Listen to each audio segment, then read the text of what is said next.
So I think we'll go ahead and call to order at 7:32 p.m. Can read in the dark here. At this point in time, I'm going to call for any oral communications for anybody in attendance for anything that is not on the agenda. Karen, you're on the committee. How do I bring something up if it's not on the agenda? Okay. Go ahead. Okay. My first request is this meeting, this may not work because I realize we do have people on the committee that this might work for, but I was wondering if we could make the meeting a half an hour earlier because we used to have a conflict with conservation, but conservation now meets on the first Tuesday of the month. So I just wanted to throw that out there. We don't need to make a decision, and I don't know if that would work for people, but uh, most of the other meetings start at 7 or before. So that's one thought I had. And the other is that we have a lot of extra drawstring backpacks from Zots to Tots, and I would love ideas on what we could do with them. Now, some ideas I have are maybe the pickleball people would like them for their pickleball stuff. I can go to Corte Madera and Ormondale. Already Corte Madera track coach took like 35 for the cross country team, but I could do that. But if we have any other, if Little League is interested, I'm not sure they Little would League. be because they have a lot of gear, but just anything like that, it would be nice to find a nice use for and home for the backpacks. Thanks. Okay, great. And we already, the Priory already took a bunch of them. I mean, I could certainly call Patrick back and ask him if he wanted some more. Because they only took about, like 20. How many do you have, Karen? I haven't counted them, but I'd say there's probably at least 80. 80. So, okay. All right. Yep. All right. I'll put it out on the pickleball email, see if anybody. Well, let's. Or would you like me to just take them to the court, take a batch to the court and see if anybody wants them? Well, does anyone have any other ideas for them? I mean, do we want to I don't know, do we want to divvy them up but they shouldn't be sitting in the back of my car. So I don't know, Patty, do you want to ask Priory? I can ask Priory if they want some more. I will do that. Okay. And then Cindy, I'll coordinate with you to get you some. Okay. Yeah, it's easy for me to volunteer as usual, but we're not a poor zip code. So if anybody has an idea for a school in East Palo Alto or something else besides, and obviously Priory has a wide variety of kids, so I think that's great. But if somebody has an idea to get it to people who couldn't afford them otherwise, I think that would be kind of optimal. But easy for me to say. They do say Zots to Tots Portola Valley 2025. So I was thinking they might be more acceptable in this community, but I don't disagree with you, Dave. Well, if only we had affordable housing, there would be people who might need them. Okay, great, thanks. How do people feel about Karen's suggestion about starting the meeting half an hour early? I would love it. Agreed. I'm good with that. Okay, sounds Can we like a get go them to to me. end a half hour earlier too? Good question. You're pushing it, David. Pushing it. Just asking. But that's what I like about you, David. You're always pushing it. Okay, so we'll start half an hour early. Great. Yay. Thank you. Thank you, Karen. Okay. Anything else? Okay, great. motion to approve or not approve the minutes from the last meeting? Move to approve the minutes as written. Second, Second. All in favor? Aye. aye. Aye. To go. New business. I don't see our new committee applicants here. I sent out in the package a application by Richard and Minnie Sarwal to attend the to apply. I can't even talk tonight. To join the committee. I tried to reach out to them yesterday just to have a phone conversation, because I think that's probably a good idea, just to get some ideas about their motivations and things like that, because there wasn't a lot of content in their application. So why don't we take that offline? I will try and connect with them. If anybody has any comments or questions that they want me to address with them before the next meeting, or let me know offline. How about that? Okay, Is that all right? yeah. Okay. Very quickly, December meeting. I think we typically skip it. We've done a lot. We got a lot done with the game night and the picnic, and I know everybody's busy. How does the committee feel about that? Is Happy to there skip. Good with that. anything on the Ford bathroom agenda that we need to maintain the monthly meeting status with? There's a lot of that happening offline. But maybe what we'll do is circle back at the end of tonight's meeting very quickly and just say, I promise, David, based on what we know, would we still have the December meeting or not? How do people feel about that?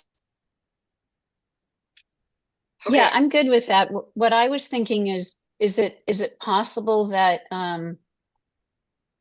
I guess it's possible that the town council would meet before our next meeting and there might be something. So should we keep it as a placeholder and we can always cancel it? Absolutely. Yeah. Yeah, Yeah, we could definitely do that.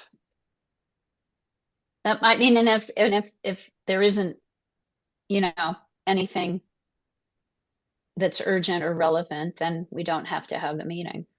Okay. So what I'm hearing is let's keep it on the calendar. And we'll revisit the agenda either at the end of this meeting and or prior to the next meeting. And if there's not enough, we'll go ahead and take it off. Yeah, there is a council meeting on December 10th. So I don't know if there's going to be anything about Parks and Rec on it, however. There's one scheduled for the 26th of November. I don't believe that's going to happen. I doubt that's going to happen. Yeah. no, Okay, we'll circle back on that. yeah. Okay. Okay, we have an agenda item brought forth by Bob Adams, who's on the call. And I'm going to turn over sharing responsibility to him. And he has an item that he'd like to bring before the committee at this time. So you're ready to share? You have to allow me to share. I think with this Zoom thing, you should be able to have it. Is it at the bottom of your screen, Bob? It's different than the council meetings. Okay, I'll go ahead and hit share and see what happens. Yeah, that should work. Okay, there we are.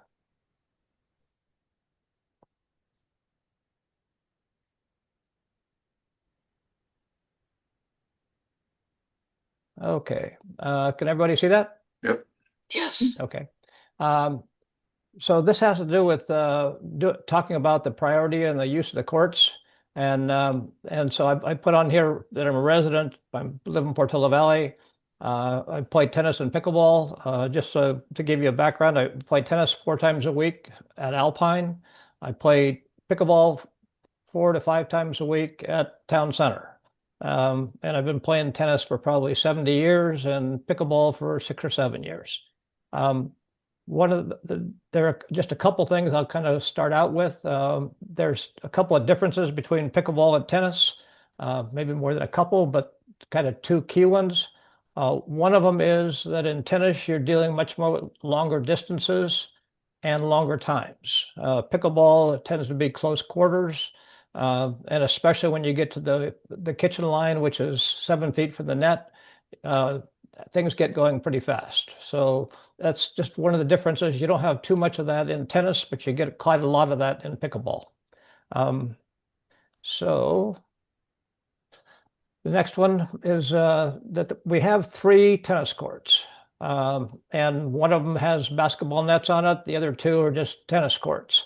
But you have 3 sets of users, so you need to have some sort of a priority. And so I'm going to let you read the just because down at the bottom. I don't need to read that for you.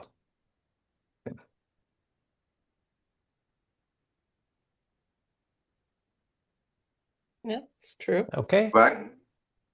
And then one Can of you go the back real fast, Bob? yeah.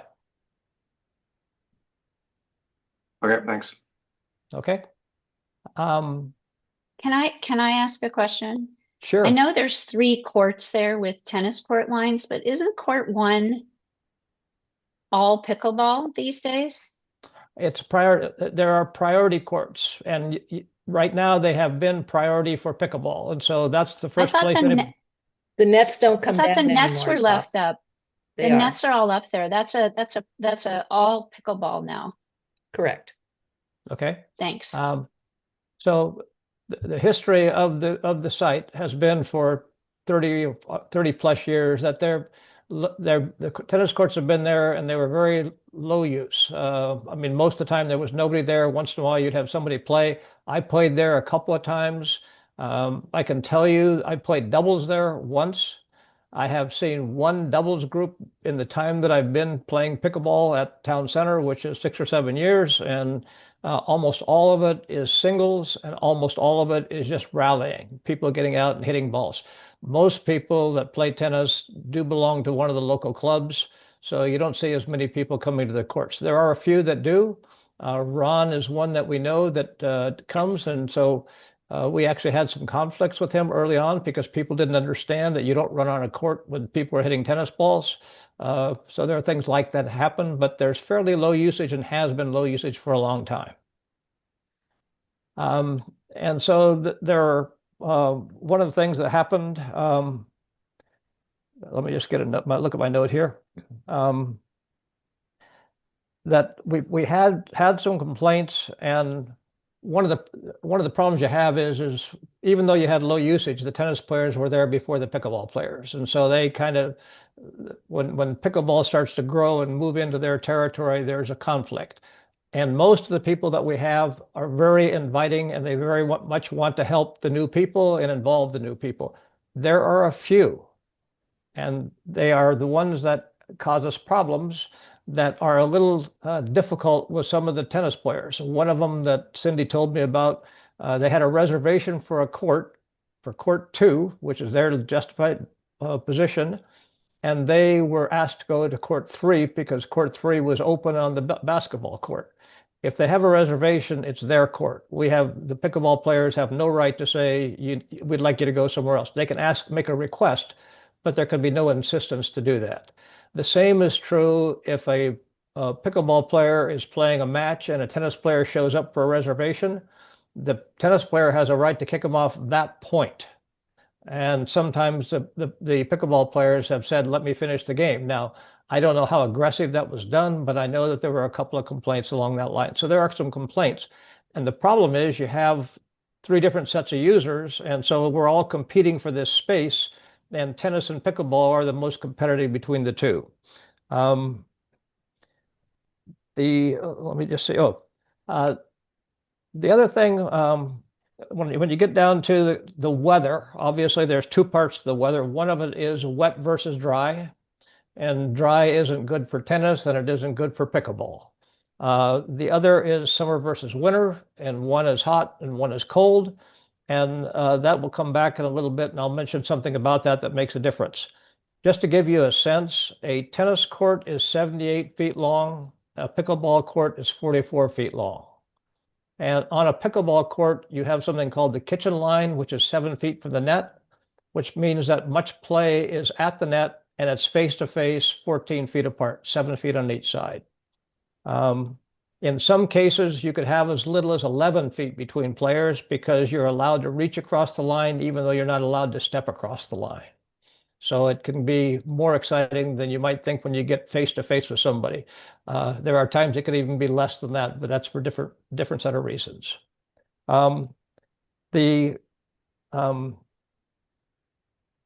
So most play in tennis is at the 78-foot distance. That's the length of the court plus maybe 5 feet on the other side. So when people are playing singles, and almost all of it is singles, they're not playing at the net. Most of them are playing at the baseline, and most of the rallies, almost all rallying, is at the baseline. All the rallying I've seen, and I've only seen one game being played in the last 2 or 3 years where they actually played a game. They hit balls. That's primarily what it is. If somebody comes to the net, it's a 50-foot distance. If you're playing pickleball, it's either 22 feet or 14 feet, which tells you that it's a lot more compact game. The next item is the slope, and obviously the slope gets to be an interesting thing because it goes from the basketball court down to court one. Consequently, everything runs downhill, and so you'll see the basketball court be dry or close to dry when the court one is still wet. The other thing that happens is the pickleball courts, there are 4 courts on a tennis court. And because of that, they are a lot closer to the fences, and the side fences are really the biggest problem. The back fence is some problem, but the side fence is really a problem because water runs downhill and ends up at the bottom down on courts, what we call A and D, which are the ones closest to the maintenance shed. So those are the ones that get wet.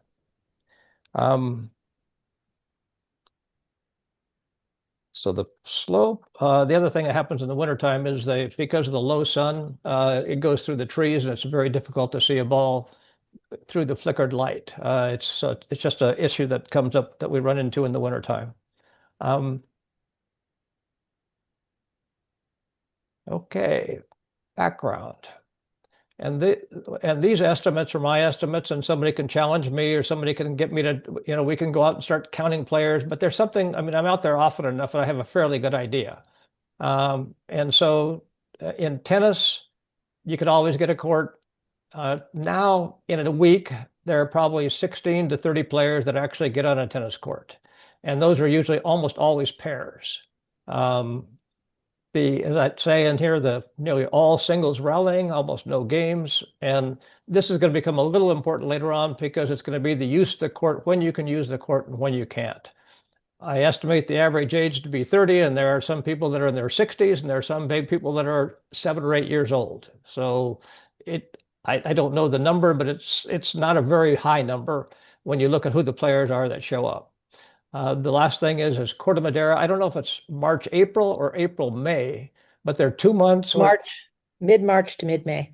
Okay. So there are 2 months from 3 o'clock to 5 o'clock each day when Corte Madera uses courts, and they use 2 tennis courts, one of them being the basketball court and one of them being right now court 2. I don't know why they couldn't use court 1 if court 1 were available, but right now it's those 2 courts. Basketball can almost always get a court because they play half court. And I've never seen actually 2 half courts running at the same time. But the half court play is fairly rigorous, and so are well attended. So you can see the 50, 60 players a week is a pretty good number. And that's because there's a number of young people that want to play. Average age is the lowest of the group. The next is pickleball. And what this has caused is this is causing the stress that's happening that we're talking about right now. So we started about 6 years ago with enough that would have some impact on the courts. There are currently 150 to 200 players a week on the courts, and now I'm on there 4 times, so I'm counting me as 4. But so each time a person shows up, that's 1. And I did the same thing for tennis and did the same thing for basketball. Nearly all play in pickleball is doubles, and even if it isn't doubles, you use the same court. So the court doesn't change. In tennis, the court does change. You have an alley, and there's a 4.5-foot alley on the side. So if you're playing doubles, the court is wider. For tennis, if you're playing pickleball, the court is not as wide. The average age is quite a bit older. And I just asked 3 people, how old would you say the people that we play with? And they gave me a number, and so I kind of put down that number as being the estimate of what the age is. The next is the summer versus winter. And the shade of the light coming through the trees is a problem. And it's a problem because you're so close together. And they're really, when I say close together, so you're 14 feet apart. And as soon as somebody does what they call a pop-up, you hit the ball hard. And I mean, you hit it very hard. Cindy doesn't like it when I hit the ball really hard, but it's just part of the game. And so you're hitting it very hard. But I can tell you in tennis, I probably get hit by a tennis ball once every 2 months. In pickleball, I probably get hit by a pickleball twice in one event time that I'm at the game, at the match, or at a session. So it happens much more. One of the things that happens in pickleball is you get many more balls that are hitting the person. Sometimes they get hit in the face. And I can tell you about 15 or maybe 20% of the people either wear glasses or they wear eye frames to protect their eyes from the ball. And the reason this happens is because you're so close together and the ball is going pretty fast. And I just did a calculation to say, how long does it take for a tennis ball to travel from one end to the other end at 60 miles an hour? And that's a very hard hit ball. And it takes a second. And I said, how long does it take for a pickleball to travel 14 feet at 30 miles an hour, which is not real fast, and that's a third of a second. So you can see there's just not much time. And now the shade and the light makes a big difference. The wet, I don't think needs a lot of explanation. Obviously, one thing that comes up with the wet, though, is that on the resurfacing, it's going to be slicker than usual when it gets wet after you resurface. And the reason is right now the water sinks a little bit into the court. When you resurface, it will not sink into the court, and that will stay that way for a few years. So it's likely to get a little bit slicker for all courts when you resurface. I said all courts slope toward the maintenance shed, and I'm going to show you something in a minute. I've got a couple pictures coming up, and both courts 2 and 3, which 3 being the basketball court, dry much faster than 1. And in a minute, I'll show you that. With the slope, you see the water, dirt, and leaves. And when leaves get wet, they're very hard to get off the court. This last Friday, we spent a fair amount of time clearing the courts. We also have a drying machine that the pickleball people have bought to try to be able to dry the courts so we can get on faster.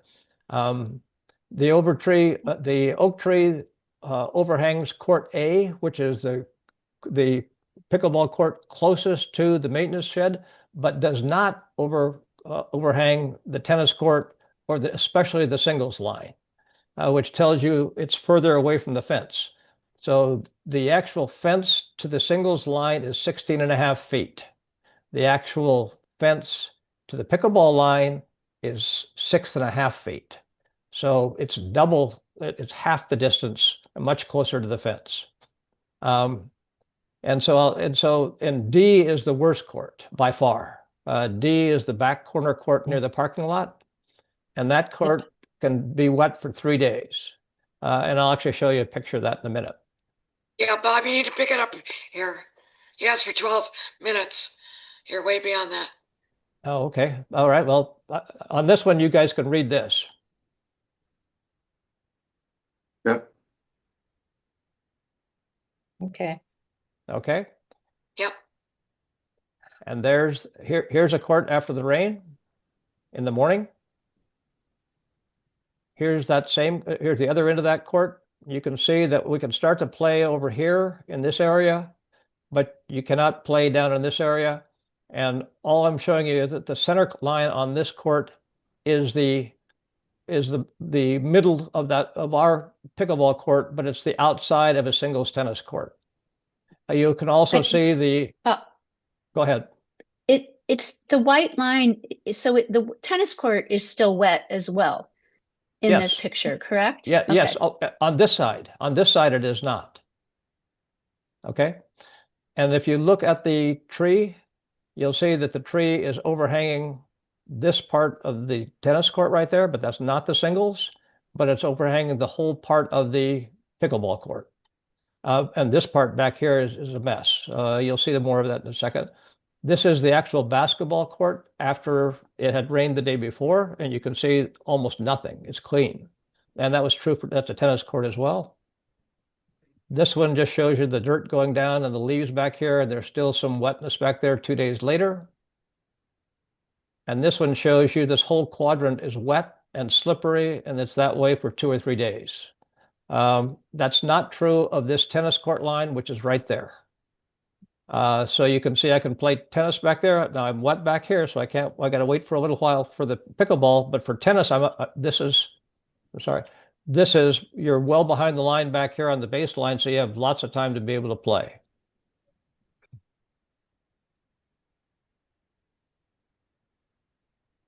If the tennis courts are playable, tennis can play on any of the 3 courts. Not really. Pickleball loses A and D, and safety is a problem when the courts are wet. It's worse as people age. And our recommendation is that tennis has priority on court 1, pickleball has priority on court 2, basketball 3, and you can see I can accommodate more people because I don't lose the pickleball courts when it gets wet, but on court 2, but I do lose them when it's wet for court 1.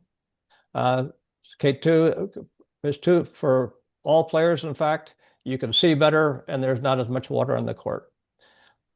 I think that's it. Anything else that you want to ask? Just to clarify your recommendation. So right now, as Karen mentioned, and you, I think, affirmed, the pickleball nets stay up all the time on court 1. Yes, they're because movable. basically we've turned it into a dedicated pickleball court. Are you recommending then that court 2 be turned into a dedicated pickleball court where the nets stay up all the time? Yes, if you're going to leave the nets up all the time. I don't think that you have to do that, but yes, if you're going to leave them up all the time, then I'd say yes, court 2. If you're going to you can take them off the court the same way we take them off the court right now. We don't take them off court 1 now. No, we take off court 2 nets, but we could take off court 1 nets as well. Aren't the court 1 nets like harder to move, Cindy? Aren't they? Oh no, they're much easier. Designed? No, They're the they're same designed net. to move Oh, okay. very quickly. They're all the same nets. Yeah. Well, wait. I thought one of the reasons that we purchased the nets for court 1 was that, yes, they were easier to move, but they were also heavier and sturdier. Oh, they're, So that yes. when you locked them in place, they were more stable. Correct. The eight nets are all the same manufacturer. But they're not the same model. Yes, they are. We just got 4 new nets for court 2. That's Yes. correct. And they're the same nets that are on court 1. We just move them on and off. The problem is that not the problem, but when the courts are wet, everybody just moves the nets from court 1 over to court 2. I mean, it's what they do. I've not been able to stop that. Okay, so, all right. So, and when you say tennis has priority on court 1, are you saying that it has priority based upon the priority that we've set today? So today, tennis doesn't have priority 100% of the time. Sometimes pickleball takes all sports. But you're saying like during the week, tennis would have priority if they made a reservation. Yes, although what I'm saying is that if you're going to leave nets on permanently, 4 nets permanently on a court, we're recommending that those 4 nets be on court 2, and that court 1 be the tennis priority court that we have to get off of if pickleball players are playing and the tennis people have a reservation. So I don't know why pickleball was given court 1 in the first place. I mean, what was the logic in the first place? I don't know what that was. So, I mean, it's been that way for 2 or 3 years, but I don't know why. Okay, wait. Hold on. So let's stop here a minute. Right now, what we should do from a procedural standpoint is we should ask questions. So if people have questions that they want to ask to get clarification, I see your hand, Karen. Then we should ask questions. Then I'm going to open it up for public comments, and then we're going to bring it back for discussion. So Okay. I don't want the discussion now. Okay? So does anybody have any clarifying questions for Bob and the recommendation? Karen, go ahead. okay, so one question is, when Corte Madera plays in the spring, your recommendation would be that they play on 1 and 3 with pickleball in between. Yes, although I would have no problem, and I don't think we would have a problem with removing our nets if they were permanent nets or semi-permanent nets on court 2. If those had to be taken away, we would take them away. We're not. Nobody's trying to be hard-nosed towards Corte Madera. Has anyone spoken with Tracy or Lauren or whoever is the coach of Corte Madera these days? No, not this year, but last year we had a big discussion about it. And if they want 2 courts side by side, I don't see a reason for that. But if they want 2 courts side by side, we could clear the court for them. What, Bob, we were planning to make those dedicated courts so you can't clear them if there's no painted tennis lines.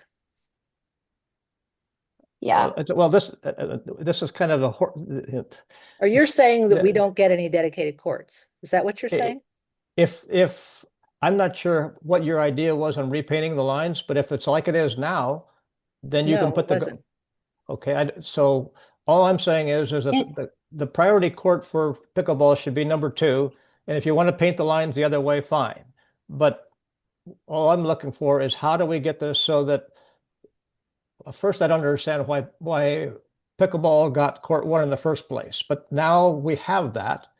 And why does it have to stay that way when that's not as safe a court and not as usable a court?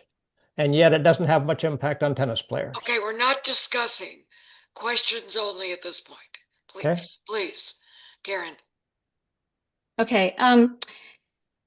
So what I'm hearing is there's a slope for drainage, but there's actually no drain over on the court like Alpine has. So That's this correct. is not a question for you, Bob, but this is a question. Well, okay, just right now there isn't really effective drainage on the court. That's what we can say for sure. And Is that's that right? probably not going to, it would be very expensive to change. Okay. Okay, and this is a question that the committee's going to have, which is about, the trees have not been trimmed in 23 years since the courts have been there. So that's a completely different issue about tree trimming, which I have a question on. But my other question is, when you showed those pictures, because I'm a lobber and I play lobbers, and when I think about can you show that picture again that shows the court being wet when you said pickleball can play, but tennis can't? No, I Because said the my reverse. concern, Tennis can play. I said the reverse. yeah, that tennis can Not play, here. but pickleball can't. That's correct. This court right back Not- here on this Not court, that one. on Well, this court, You on this can't, court, you can't play on that court because it's wet. on this side, not on that side. On the far court, you But- can play. But Bob, it's only one court. You can't There- play on it if one side's wet. You said tennis No, no, couldn't, that- you said, Yeah, you are correct. okay, so but that's not the picture. Can you, it's the picture that it's that one. This one? This one. No, that one. So I know that for lobs, sometimes people are running back to the fence, and when you're running and things are slippery, it's dangerous. And so I just my question is you're saying that a tennis player could play on that court? That's what you said. Since they don't play games, they would play in the singles area, and yes, they absolutely could play on this court. So you'd run back and get lobs on that. They're not playing matches. They're not Well, doing that. Some people might play matches and lob. They- I've seen people out there that are lobbing in the way they hit. So, but I guess, and maybe this is part of discussion. I'm concerned that that is not safe for a tennis player. I'll just leave it at that. Why is it safe for a pickleball player? I'm not saying it's safe for a pickleball player. I'm saying I'm concerned about the safety for any kind of player on that court. That's what I'm saying. Okay, well, this part of It's the a court different back- issue. Okay, This part of the Karen, court any other, stays wet for 3 days. No, Any other no questions? no more questions. okay. David, you have questions? I'm just procedurally, I'm sorry. wondering what the expected result of this agenda item is. The potential, well, it's kind of tied in with some of the other agenda items that are coming up Okay, later, but the potential one would be identifying longer term, not tonight, we're not going to make a decision. It's my expectation, because I would imagine, a lot of outstanding questions and issues that we need to decide on the priority of the courts okay, for the resurfacing and the painting. Okay. And obviously setting the usage of the court policy. So it's just an that's not a thing. ongoing kind of committee Okay, agenda. so it's just informative at this point. It is informative at this point, yes. Okay, thank you.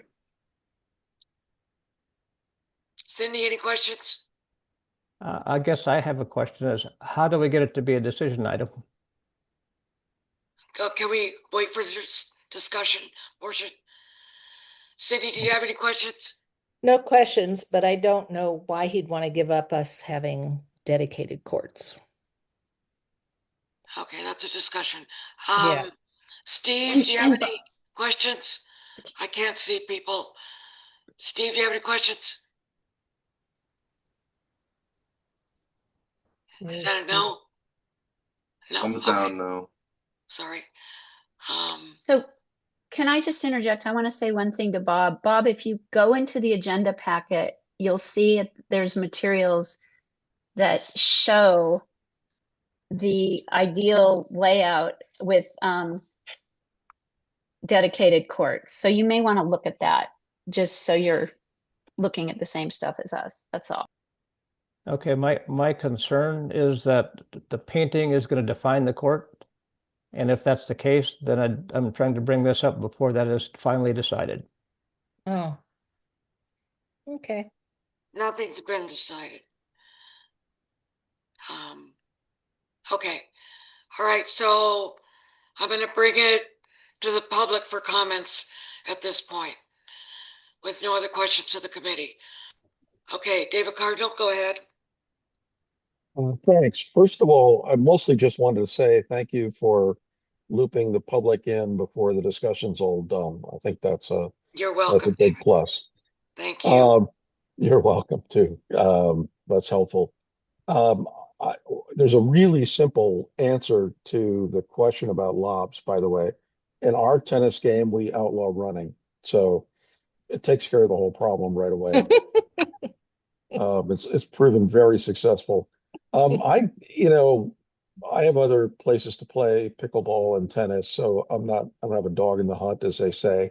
But honestly, for a town with all our resources, I know we're spending 5 years trying to get a bathroom, but I'm a big supporter and would contribute to whatever we could do to have more courts. I mean, it's kind of, we have 6 schools, 6 soccer fields, baseball field, a softball field, and 3 public courts shared across 3 sports. So I think that would be a bigger picture solution to this. Otherwise, it's just going to be a kind of dogfight between the sports. But in any case, I'm supportive of whatever we can do. So thanks. You are preaching to the choir, David. Seriously. I know, we can get rid of the maintenance shed and put another court there.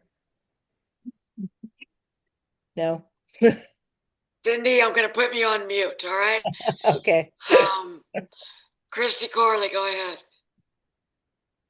Yeah, I'm in favor of more pickleball courts. I did want to, I think it's important to talk to the Corte Madera coaches. They use the town courts as well as Alpine courts, and I think that discussion and figuring that out is really important. My daughter did play and started tennis in middle school, but I have no idea what they're doing now. I'm saying from she's 29 now. So uh but we can't leave them out of the discussion because it really is the start of a tennis game for some kids. And then freshman year, she played to get to know people, right away in the fall. It's really important that she had some skills going into that and then pivoted to other sports. But I did want to share that. The tennis is still important for the on the kids' end. And I love pickleball and hope for more courts someday. And I'm not sure why we wouldn't get rid of that storage area if we're not using it. Maybe you could give us some background on that? Oh, They're the maintenance definitely shed, it's using not it, a storage Christy. area. Come Well, on. she was joking, but I maintenance- didn't really get the joke. It's The- very full. Trust Yeah. me. It's very full. Oh, it just needs a dump truck, it sounds like. Okay, that's it. Are there any other comments from the public? Do you want me to stop sharing? Why don't you? Yeah, Okay. thank you. Yeah, so I can see. Yeah, I don't see any other hands. I did send out a note to the committee from Bao Cheng, who could not be here tonight. And for those of you who did not get the letter, she was basically unsupportive of what Bob is proposing, and her issue was primarily the light and the filter of light, and the fact that she has some eyesight issues that cause it to be very dangerous sometimes when she's Macular degeneration. pickleball. And so her issue primarily the filter of light and shade that came through the trees that is a factor on court 1.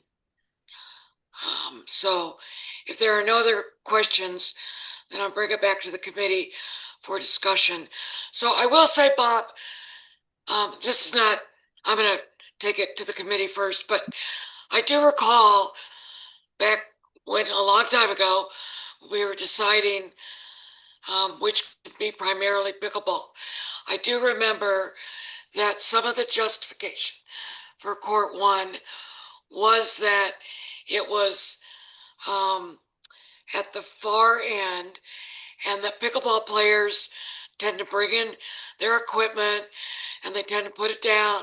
They tend to socialize a lot on the sideline. It's a very social sport. I'm not saying that's a bad thing. I'm just saying if you look at the pickleball court, that whole line next to the fence by the maintenance shed has got, backpacks and hopefully Zots to Tots drawstring backpacks alongside it with people socializing. And the thinking was that that would take traffic away from court 2, which I think would be a concern of mine, is if you're putting pickleball primarily on court 2, you have a lot of sideline traffic in pickleball.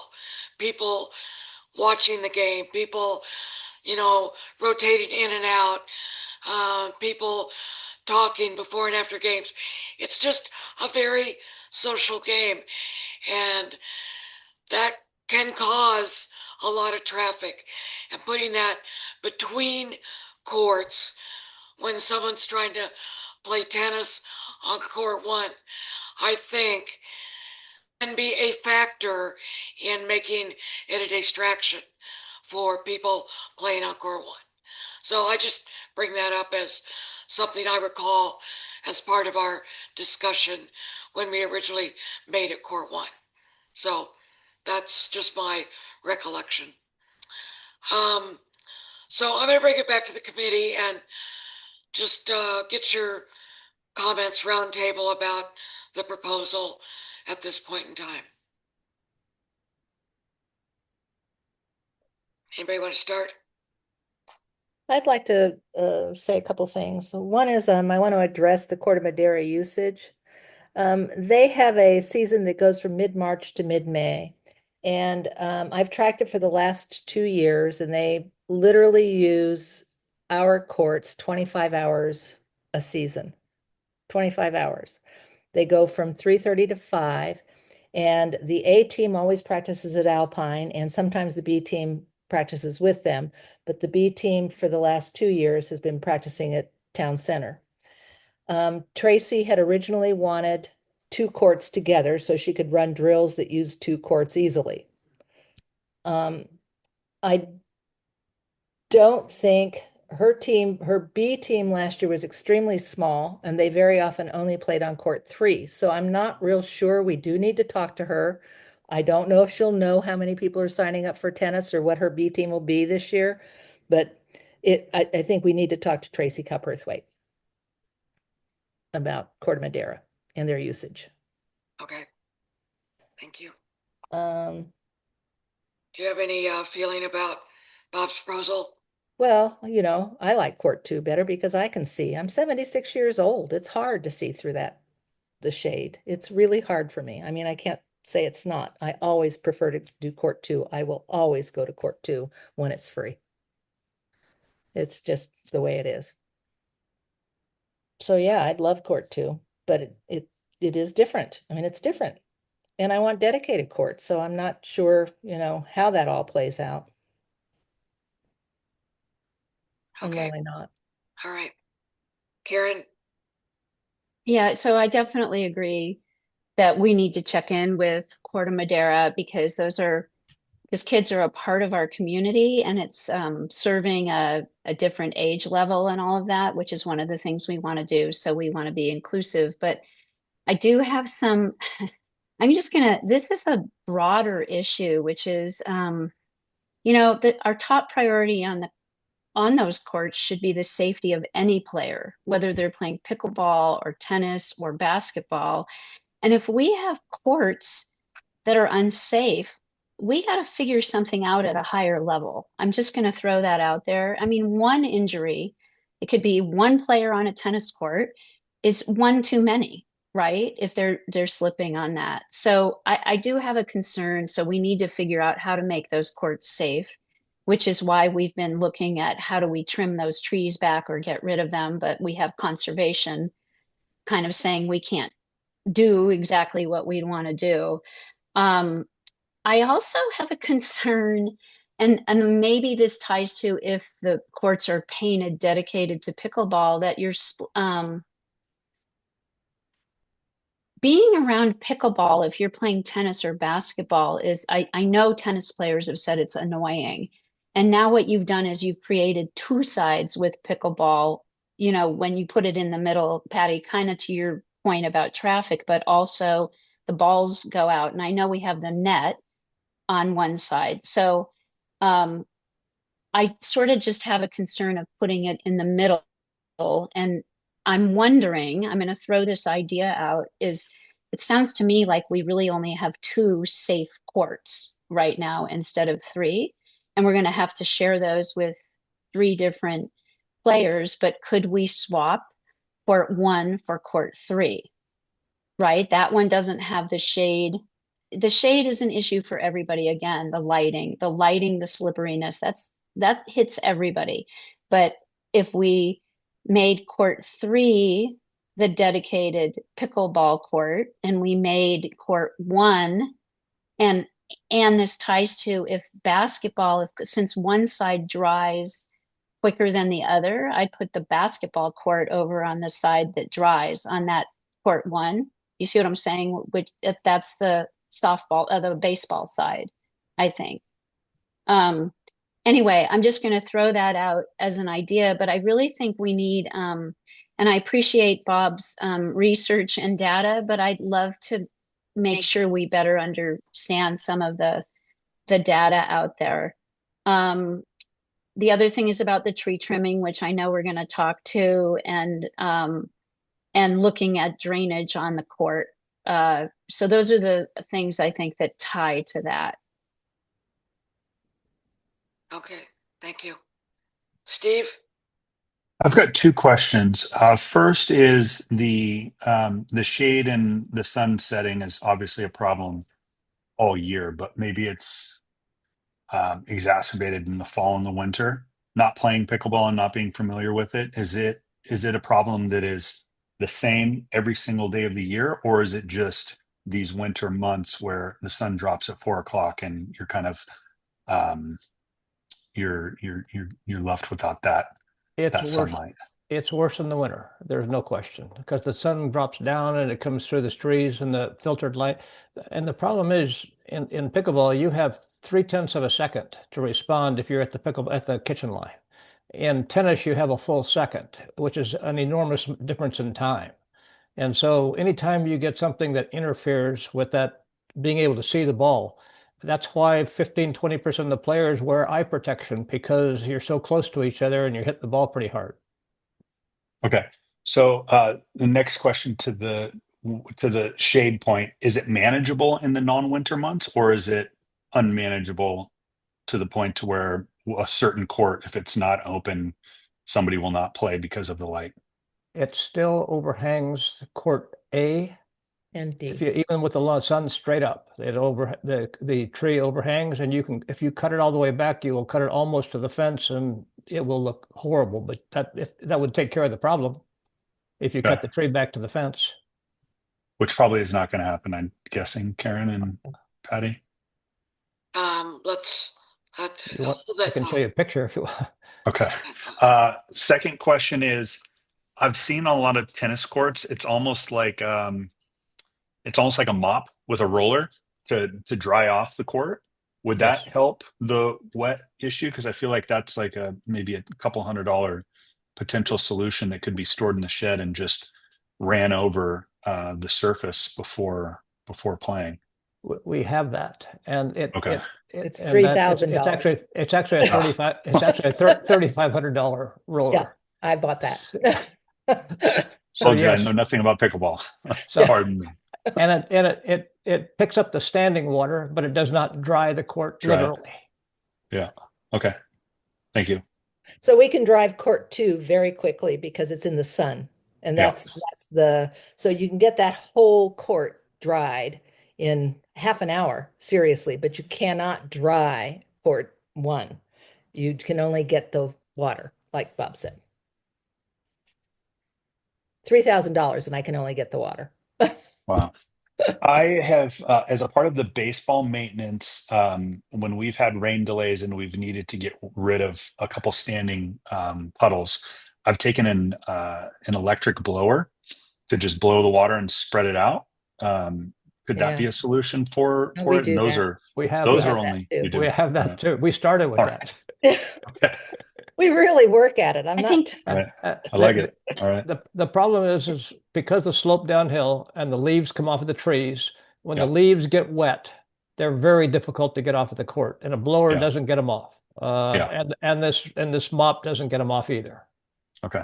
The squeegees don't work. The Vaptor doesn't work, and no, it doesn't.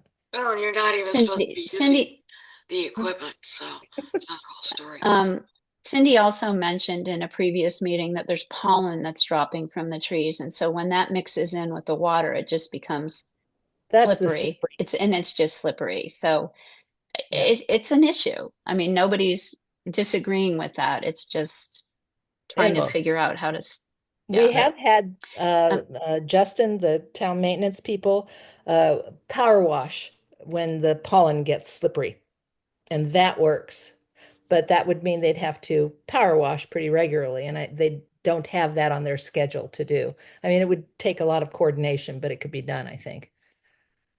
The one thing they have done that has been very beneficial is take the leaves and grapes off the grapevines. That's been very beneficial on court 2, because they used to come. Oh, yeah. The grapes would come out onto the court, the leaves would come out in the court. Yeah. But now maintenance takes all the leaves and grapes off, which has been a real benefit. So I want to compliment somebody on whoever got that done. It's because they're making wine in the maintenance shed. I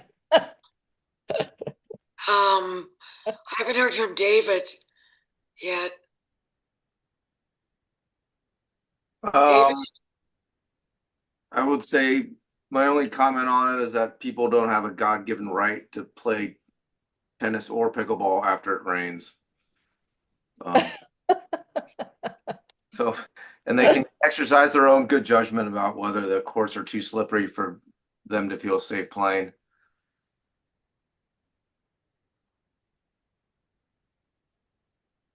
But I do agree that we need to talk to the Corte Madera coach about her use and how terrible it will be if she has to manage kids on two separated courts. Okay. Karen, go ahead. Oh, I just want to add something. And with all due respect, Bob, I'd rather get hit with a pickleball than a tennis ball when I'm at the net. And I've seen 2 people get hit and have to go to the hospital when they've been hit with a smash with a tennis ball. So I realize there's danger, but there's danger for both sides. And not everybody would be playing at the baseline when there's a smash at town center. So I just want to say that we need to balance it all out, because there's issues with both. The thing that I think you miss, though, is that they almost never play. I mean, day after day after day, you keep talking about games. They aren't playing games. If they were, I'd say I agree with you. Well, I have seen people there on the weekends sometimes playing, and sometimes at the net, and sometimes family doubles. So I mean, but I'm not there every day. I agree with you on that. I don't know, but I have seen people there, and I do think that people are intimidated by the pickleball, so they don't come out and play as much tennis. Okay. So Bob, Christy, we're beyond public comments right now. Thank you, though. Bob, thank you very much for bringing this forward. I know this is frustrating for you and the rest of the team, but I do think you've probably figured out this is not the first time we've talked about this at the committee, won't be the last. And there's a lot of kind of intertwining issues that make it a more complicated issue. There's the resurfacing, there's the painting, there's the tree trimming, which we're trying to go after.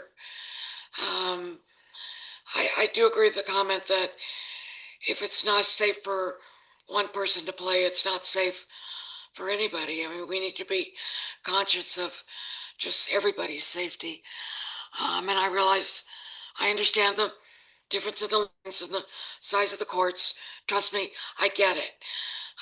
But people can slip in all different types of situations, even if I they're think not playing. most of us understand that we're playing at our own risk. We understand that.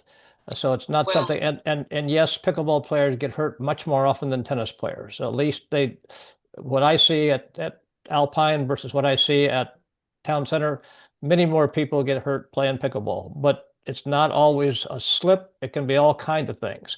Usually it's when things are close at hand, when they're kind of firefights, close at yeah, I hand. understand. I understand. But, you know, the minute the town gets sued, risk Huh. becomes a very different issue.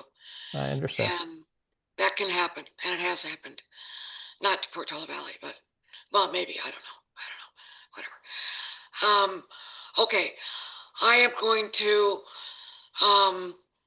close this session right now. Bob, you're welcome to listen to the rest of the conversation when we're talking about the courts. And I think as a committee, probably not tonight, because it sounds like we have some issues that we have to follow up on. But it is something that I think we're going to have to work with the town on, because it's going to continue to be an issue. And until we get more courts, well, I don't think we will, but unless more courts, this is going to be an ongoing issue. So thank you very much for your time and your contribution. Really appreciate it. Thank you. Thank you for giving me the time. Okay. I'm going to move along then. Going back to old business. Well, we had a tremendous game night. Mhm. Karen and Cindy, anybody want to give us a little kind of? Karen, go ahead. Okay, so we had 10 teams of folks. Bob's wife showed up, but Bob didn't show up. I'm teasing you. But anyway, John Myers was a fabulous MC as usual. And I think everybody had a good time that came. And it's nice because even this time there were more, not a lot, but there were families brought, or parents brought their kids, their young adult kids. So we had a few more of those folks. And I think everything went really smoothly. The scoring was much easier. Patty, do you want to mention anything? I mean, it was a good turnout, and I think people had fun, and that's what we're trying to do. Yeah, I think there was one question that caused a little bit of not controversy, I would say, but enthusiasm. And wait, does enthusiasm have all the vowels in it? No, it doesn't have. No, A-E, no O. Anyway, no, United everybody States had a of good time. America. I think it was a lot of fun. And I think when we come back after the new year, we'll think about what the plan might be for the coming year, for what kind of events we want to bring the town together for. So, Is this recorded? yes, it is. Karen, I was there. So I'm so sorry I didn't see you at the table. Susan He was came. there. I thought Susan came in He was without there. you. I saw him. I apologize. My apologies. I made a mistake. I'm sorry. When I just said, please be quiet. I didn't check you in. No, I just want to make sure I'm muted. He was Please there. accept my apology. You bet. I would have said hello if I'd known you were there. Okay. Thanks to everybody for everything they did on game night. It was a lot of fun, and look forward to many more. Don't ever let John go. Well, we got Mike Chang if he's not available. Okay. All right, let's go on to the courts. Okay. What is going on with the town courts? Sorry guys, I'm in the dark here. Tree trimming. Okay, so I'll bring up the first two ones because that's what I did, and I attached them to the agenda. So I have submitted two memos to the town on behalf of the Parks and Rec Committee. The first one is a request for an arborist review of the trees, recognizing the tree issue, not only the overhang, the debris that it puts on the court, but also the moisture issue and the fact that it doesn't allow the courts to dry. We did have some members of the Conservation Committee come out and take a look, and they have given us their comments. I'll let you read their comments. They're kind of mixed. They're like, yeah, we think we can do some things, but not sure if other things would be either helpful or they might be damaging to the tree, which of course is what the Conservation Committee is tasked with being concerned about. So I have asked the town to engage a professional arborist to come out, take a look at the trees. I have brought up the safety issue. I have brought up the wet court conditions. I didn't bring up the light filtering, which I might go back in a minute. I think we can always talk through that. And I am waiting to hear back from Darcy on the status of that request. It may come back to a question of money. I don't know, but as I said in the email, I'm willing to work with Darcy on solving that if that's what the issue would come back with, and if that means that we couldn't possibly get something done regarding this. It needs to be done, in my opinion, before we make any decisions on the court resurfacing, which obviously will not likely be until the spring anyway because of the wet weather. So I'm hoping that we have some time and we can make some decisions, because if we have to do any work, we'd want to do it before we do the resurfacing. So are there any questions on the tree trimming memo that I sent? No. Questions from the public? Sorry. Yeah. Cindy, go ahead. Am I allowed? I was confused when I read that because there's one picture in there that shows ABC, but then the first memo was talking about tree number 380 and 384, and I was not being sure what southwest and northwest are. I wasn't sure which tree they were talking about when they were talking about these problems of trimming them. And did you get them? I mean, compared to the ABC picture? I wasn't comparing them to the ABC pictures. I was just using the picture that the Conservation Committee provided. They did? I don't have one. The tree trimming email has a picture in it. But that's got ABC. The one that I'm reading is talking about tree 380 and 384. I just Oh, don't. those are the tags that are on the trees. But how do I know which one is A? Well, so B is southwest. A is northwest. So And C is the one over by Court 3, which is, do they even talk about that one? That's the heritage. and this is the heritage.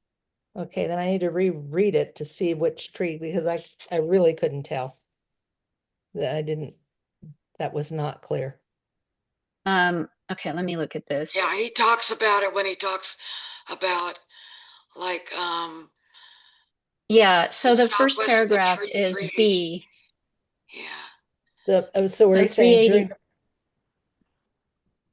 during the what? This current situation, during the fall and winter months, the surface of the southwest area, there is a large coast oak, a significant tag 380 outside the court's fenced area at its southwest corner. Which one is that? Southwest corner. that's towards Springdown. That's B. That's B. And there's The several first one he trees talks in about is that. B.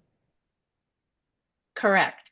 Okay, then this oak is modestly leaning, blah, blah, blah. Okay, to harvest some exposure to north, to the southwest of tree 380. So what's at the southwest of B? Okay, go back to the picture. There's more than one tree in B. So that's an aerial view. So so south is to the bottom of the picture. So So there's another B, tree. there's two. So it's hard to tell in here, but you can kind of see there's two different color leaves. Yes, there are two So different there's colors. one over to the right, and then there's one to the left. So he's talking about that So cluster this of is trees. still I would just area look at B. it that way. That's still area Correct. B. Okay, we're getting Correct. better. We're getting better.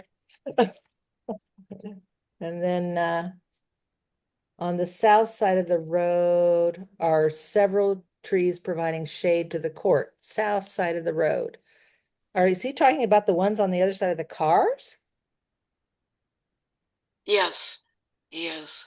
Cars. He Okay. did bring those up, which I thought were, Not really. You know Okay. what? So you know, so Patty, there was another to Cindy's point, there was a memo from Marianne Plunder that came before this one. This is from Dieter, correct? yeah. Yes, this is Dieter's. I think there is one that might explain that it was was information, and then Dieter went back out again and added this as supplemental information. I think. Well, okay. I know the arborist is going to want to do his own work. So I was more just trying to show Darcy that we had engaged the conservation committee. Oh, because, okay. You know, I don't take what is in this email as this is what needs to be done. This is, I see. we've engaged, this is some of their comments. We think an arborist is going to want to come in and do their own thing. Okay. They're not going to rely on somebody else's work. So, yeah, maybe I probably wasn't as clear as I could have been on that. So I apologize. That's okay. I only read it 3 times. Trying to figure it out. Where's Southwest? Where's Okay, No. are there any other questions? I saw a question from the public. No. Okay, so I'm waiting on Just a quick, I have my I hand think up. Dave for what it's worth. Cardinal has his hand up. I Oh, do, and sorry. unfortunately, it's right in front of a piece of wood that's the same color, but, oh yeah, I can't see it. and then I was trying to Same swivel my color. chair. Okay. So in any case, just some maybe ammunition. We've had 3 incidents in the last 3 months at Alpine Hills with trees smashing things. So an oak fell on one of our courts and the pickleball courts, and they had to be repaired and repainted and all that, but nobody was hurt. And then last week, a tree came down next to a court and smashed 4 vehicles, which fortunately were empty, but a couple nearby were not. That tree in particular, once it fell down, they realized it was kind of rotten. And both oaks.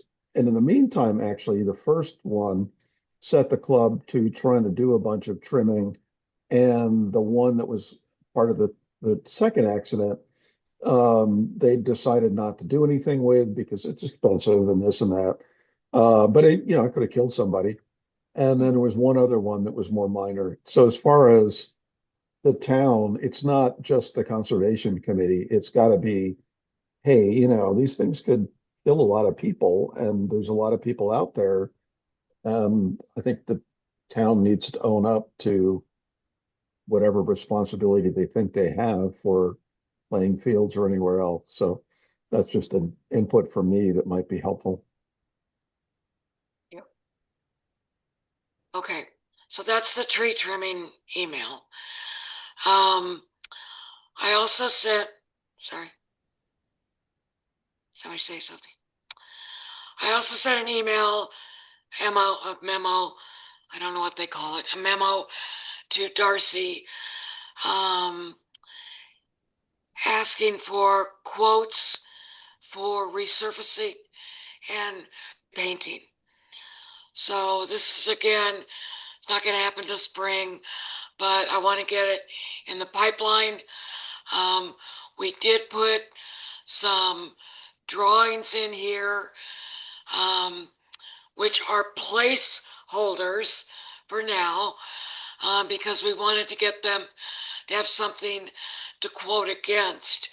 If we decide to move the courts around, I'm not believing that it'll the quote in any significant way, but we did want to give them an idea of what a dedicated pickleball court would look like, a combined pickleball tennis would look like, and a combined basketball tennis would look like.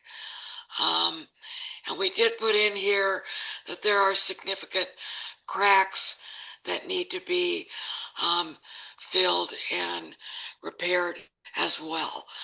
So Patty, there's one thing on there that when you look at the picture, I want to show you something that I don't think you want to leave on there. That one right there. You see the California corner, the diagonal corner? Those interfere very much with any pickleball court. You don't want those corners there, the diagonal. I don't know what he's talking about. these, You see how The they're, top I think that's picture, just, yes, I think that's just the image. okay, because you don't want that to be something Oh. that they operate from. No, I don't. I think that's just the image that we cropped. Where there, we have no intention of making diagonal corners. Okay. Sorry about that. As people might recall, we did get $30,000 allocated, appropriated from the town council, from the Parks and Rec fund that has about $47,000 in a total. The $30,000 was for court resurfacing. That was based upon a verbal quote that Justin had gotten.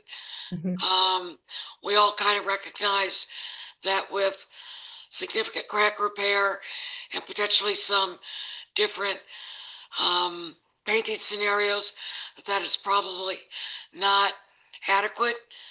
But we want to get the quote in so that we know what it's going to be, so that if it exceeds 30,000, which I'm pretty sure it will, we can look at what the alternatives would be to cover the delta, whether that be from the additional funds in the Parks and Rec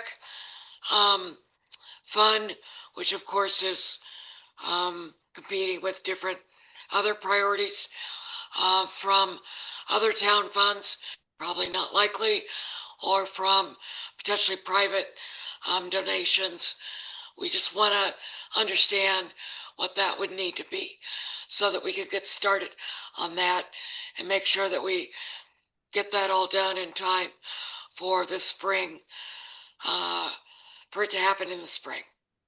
So this is just to get the ball rolling, for lack of a metaphor.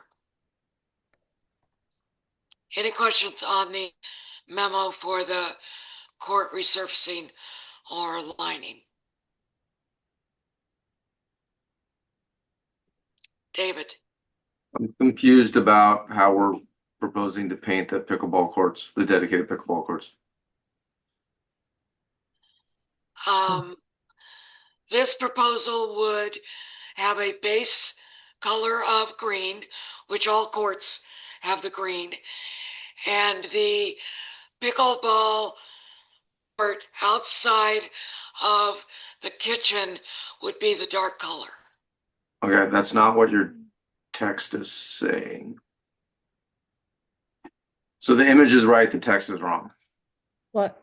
Base color is green, pickleball kitchen area should be a dark, oh, you're right. Oh, it's No, reversed. court one, base color is green. Oh, you're right. Yeah, But he's right. I actually like that personally. David, I way think to that, go. well, I saw that I was going to ask the same question, but I think that, wouldn't you want the kitchen to be if you stick with green, the darker green, like you said in your text? Yep. No, that's too much light green. I think the darker should be the bigger part. Okay. Okay. I mean, I can Well, look and see if I can find anybody who's done Well, that. Let me, I okay. can research that. Okay, let's, good. David, thank you for pointing out. It Great seems job. like I should- generally if you're going two tones, then you have the non-kitchen areas being the off tone, which is what the image is. Yeah, okay, so, We need to clean up that text. Is my only yeah, you're right. Okay. So I'm gonna pass all my emails past David now for proofreading. Okay, that's good. He's a good editor. See, now you've made work for yourself. Actually, I should do a better job of proof. Karen, do you have something to say? Yeah, I had a question. In our last meeting, we had discussed, well, we looked at the Alpine courts, which are a green, larger area and a blue kitchen. Mhm. And then we were talking about blue or yellow, and the suggestion was made to talk to Corte Madera and other tennis players about the blue versus the yellow lines. And I'm just wondering, I did That's that. coming if up. you can share Coming up. Coming your up information on about Next the that. item, survey, next item, which next is item. later. It's not Oh, part of- okay, because I thought this was an issue about, okay. So Corte Read- Madera was talking. Read the agenda. Read the agenda. Okay. Anything else, Karen? I'm sorry. I'm being a butthead tonight. I know. I'm sorry. So can I voice my opinion in the next part of the agenda about the color? It'll be Where in do the I put results that? of the court survey section. So then I'll voice my opinion there. Then you voice your opinion. This was merely meant to get the ball rolling on the process. I think I say in there that the lines can be changed, but maybe I didn't. I don't know. To me, I just want to get it out there. So these are some of the cracks. Oh, it didn't come out the whole way. Oh, you know why? Because this is a landscape, not a portrait. Anyway, Still, it shows where all the cracks are. the email that I sent to the town has it going the right way. Good. So, because there are the cracks. Okay. Any other comments on, see, this is what happens when you have incompetent committee chairs send out memos. No, it's really good. It really is. Okay. Next agenda item. Proposal for pickleball league guidelines. Okay. You want me to pull it up? Yeah, could you pull it up?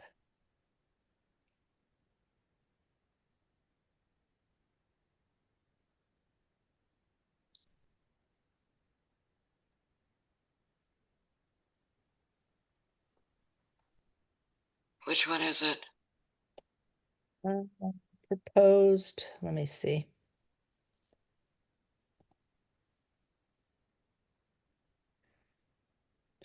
Must be this one. It's not in the agenda packet, right?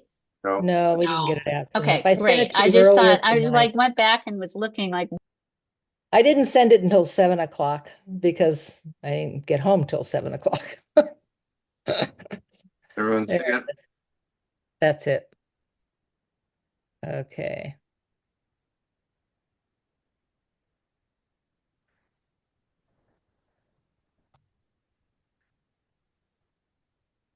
Cindy, Oh, okay. I mean, I can't read it. It's too small. There it is. Okay, so we were asked to review the guidelines because of the court usage has been way too, what shall I say, biased towards pickleball, the way that we use the courts and allow reservations to be made on the what is supposedly the tennis court would mean that there's no weekend times, no weekend mornings, and no weekend afternoons that tennis actually has priority because we're making reservations for pickleball.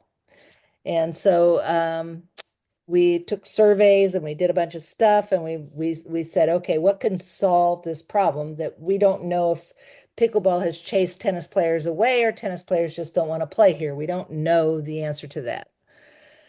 And so we don't have space for a dedicated tennis court.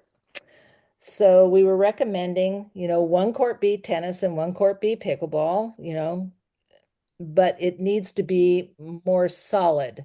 That court reservations for a tennis court have to be solid. If somebody reserves, they have to be able to take that court without any question. So that's partly education, partly advertising, partly making sure that everybody knows that's the case.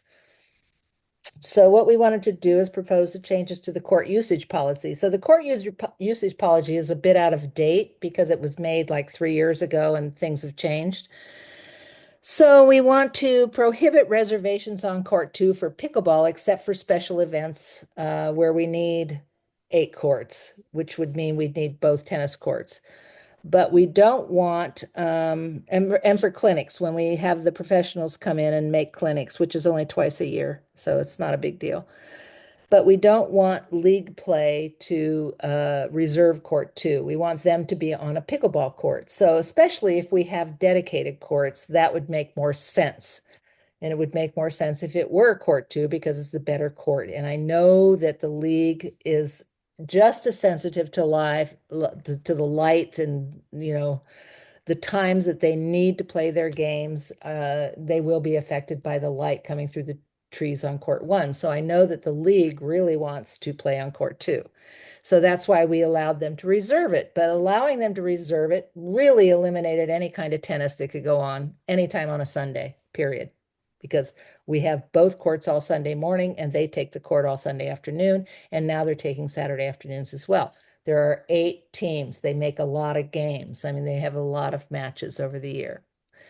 So we thought that it would be best to say that league matches need to be played on whatever is the pickleball court, and that we permit only 2 of the pickleball courts to be reserved. Right now, they're reserving a whole tennis court, so they're taking 4 pickleball courts. They play on 2, and then they have spectators sitting on the other 2, which makes no sense at all. We had a couple of incidents where people who wanted to play pickleball couldn't, even though there were 2 free spots. There were people sitting on them, so they couldn't, and they were sent away, and that's not a good thing to have happen. So the way to solve that is say that you can't put spectators on the courts. They can only be outside the courts, which I don't think is a horrible thing to ask. But I don't know. They may feel differently. Which 2 would they have to take? The ones on Well, one it side? depends whether we have court 1 or court 2. If pickleball is court 1, they need the 2 outside courts to be able to play reasonably. Okay, got it. Because the first 2, A and D, are often not usable. So Got it. you'd have to have the 2 outside. If we had court 2 as the pickleball main court, either it could be 2 across, 2 down, 2, it wouldn't matter, just 2 courts, but it should be just 2 courts. I mean, I think that's reasonable. Yeah. They're playing 2 games. They don't need 4 courts. They need 2 courts. And so, however it works out, that would be what I would do. The membership requirement, okay, we want to require all league players, regardless of residency, to join the PV pickleball and pay the membership fees, because that's what pays for all of our equipment, our ball stops, our ball hoppers, our drying equipment, our pickleball. I mean, we spend a lot. I mean, I know it doesn't seem like it, but we own squeegees. We own a $3,000 machine. We have to have $250 replacement rugs for that machine. We have to have balls. We just have a lot of expenses. And so we think that league players, whether or not they're residents, should be required to be members. And Cindy, and that's a nominal membership fee too, isn't it? It Like is very nominal. $40 a year? $40 a year, yeah. It's Yeah, nominal. okay. Yeah, it's not a big deal. And well, I mean, I don't, it I might be can't. someone, but it's not. Anyway, we thought that that would be reasonable to request, because the league is very heavily non-residents. So I think it's David, do you want to wait till she gets finished, or do you want to? I'll wait. Okay, so the league has 60% 60% are residents or sphere, within Portola Valley. And 40% aren't. So some people take a lot of offense to that. But as long as they're paying, and they do pay, the league does pay the town for the same league fees that, remember, Karen, we got that set that they pay the same as like soccer, softball, the other leagues pay. And it's a lot of money. I mean, I think it's gone up to $100 per person per season. They're complaining about that a bit because they are the only league that has 3 seasons a year. Everybody else has 1 or 2. So I don't know if that makes a difference, but that's a town thing. That's not our thing. I mean, we don't set the rates. Anyway, Their seasons are shorter than soccer and baseball. they are shorter. I think Yes, they are that's shorter. why, yeah. So, I mean, but we can't control that. We really can't. I mean, I think we can recommend, but we can't control it. That's a town decision to set town fees. Residence requirement for league players. So there are a couple of teams that there's one team that has only 1 Portola Valley resident player on it. And there are a number of complaints we got about non-residents taking all this time and reserving courts. And I get that. So we want to require that all league teams include at least 50% PV residents. Many, many towns do that. So I don't think that's unusual, but it might affect how this league runs. I don't know. I'm not a league player, so I don't know. There's only 2 teams that would affect. And that's all. I think that's all. Any questions about that? Yeah, but you probably don't know the answer to this. Every other one except for this women P2 just has 1 team. You have any idea why there's 2 teams for this women P2? Oh, because if you look at P2, there's Well, 1 P1 Portola and Valley resident and all non-residents. They recruit. no, yeah, I realize that, but there's 2 teams in that same division. Yes, This correct. women P. Because they had more people that want to play at that level. Okay. They want to play here. And how that happened, I can't answer because I'm not a league player. Tom, are you out there? He would be able to answer that. I can't.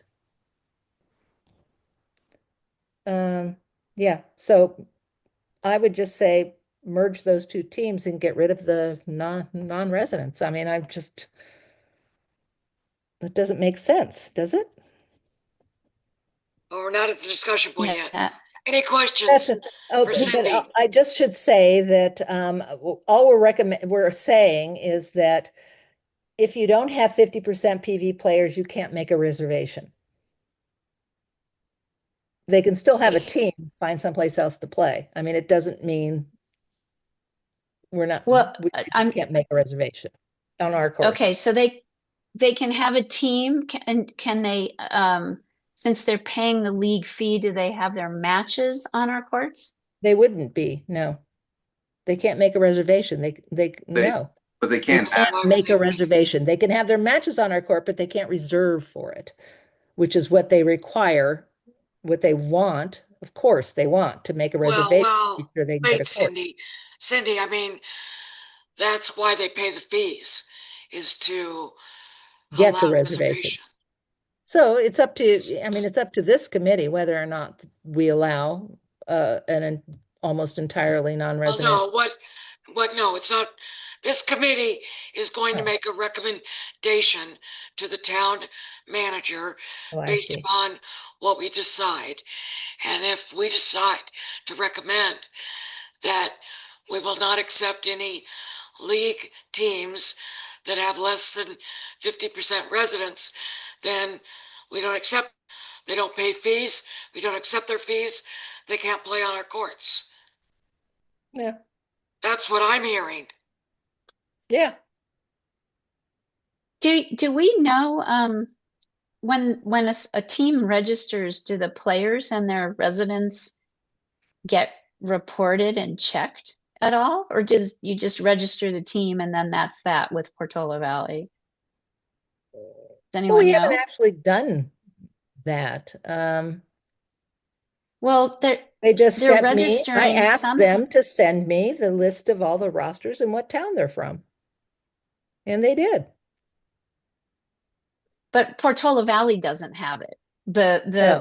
When someone goes to officially register for the league with Portola Valley, I don't know. Okay. Imagine. What do you want to know? Is there a when you sign up, do you have to put your address in, or do you just have to say you're a resident? Because I think there's a precedent with this with softball and what John does. No, all they do is they pay Tom, and Tom turns the total fees into the town. So they don't individually register with the town. Okay, Tom pays the league fees in total. Can I comment on this? No, not yet. Hold on. Okay. Questions from the committee? Guess we have a question outstanding about how the fees are paid. I get that. Are there other questions? Steve had his hand up, I thought. No, I just that was my question. I lowered it. Thank you. How the fees are paid. Any other questions? Okay, now let's go to public comments. So go ahead, Bob. The league is organized by Mark Emerson, and he organizes the whole Peninsula League. He charges $20 to $25 a player to join his league. It's not connected to Portola Valley per se, but some of the teams are from Portola Valley. So he gets a fee for organizing the league. Then each of our teams have to pay a town fee to have our players play. And that's 3 seasons, $100 per person per season. And then the third thing is that they also have to, based on the conversation just now, pay $40 to be able to join the town overhead for the balls, for the equipment, etc. So those are the 3 fees that are involved. One of them has to do is by an outside group that actually organizes the league, and then we have town leagues that are underneath that. Does that answer the question?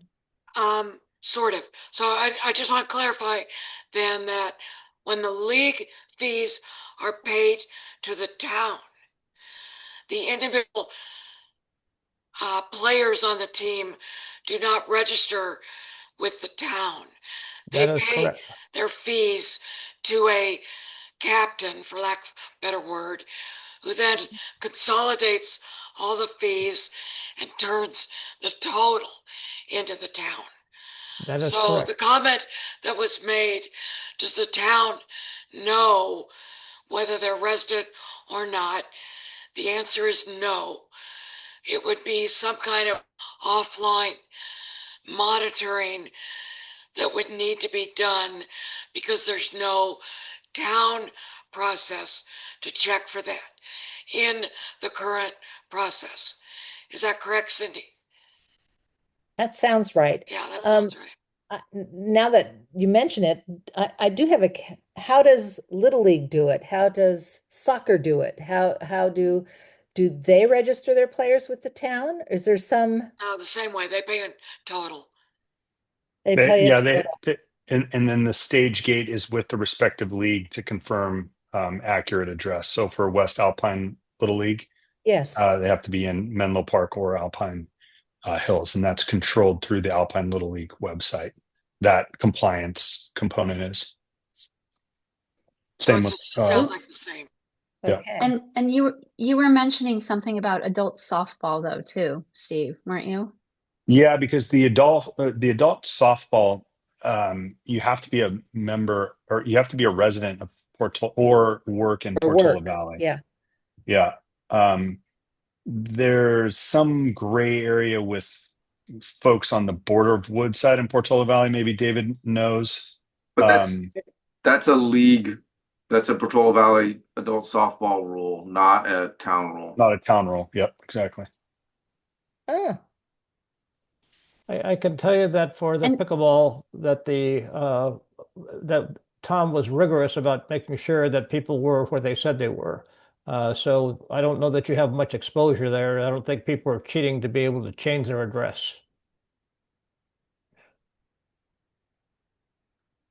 for Okay. what? For pickleball?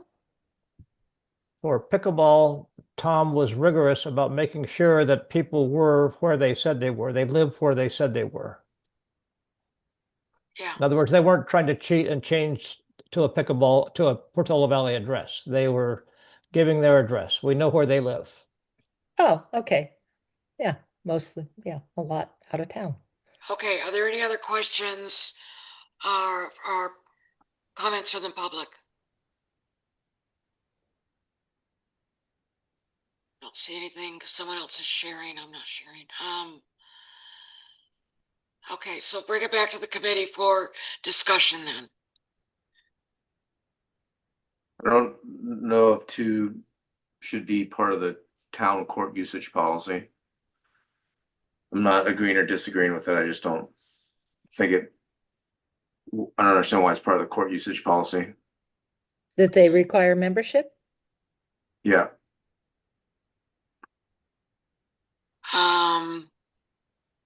Yeah, that's something I guess I could ask Darcy. I know the Isn't it because reservation you, portion would probably have to be part of the court usage policy. Sorry, what? yeah, Reservation portion.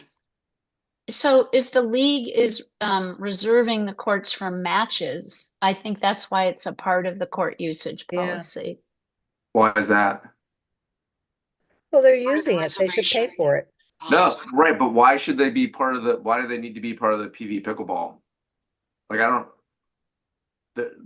Because they're using Because our they're nets. using, They're they're using our getting, ball they're stops. getting, They're using our equipment. Yeah.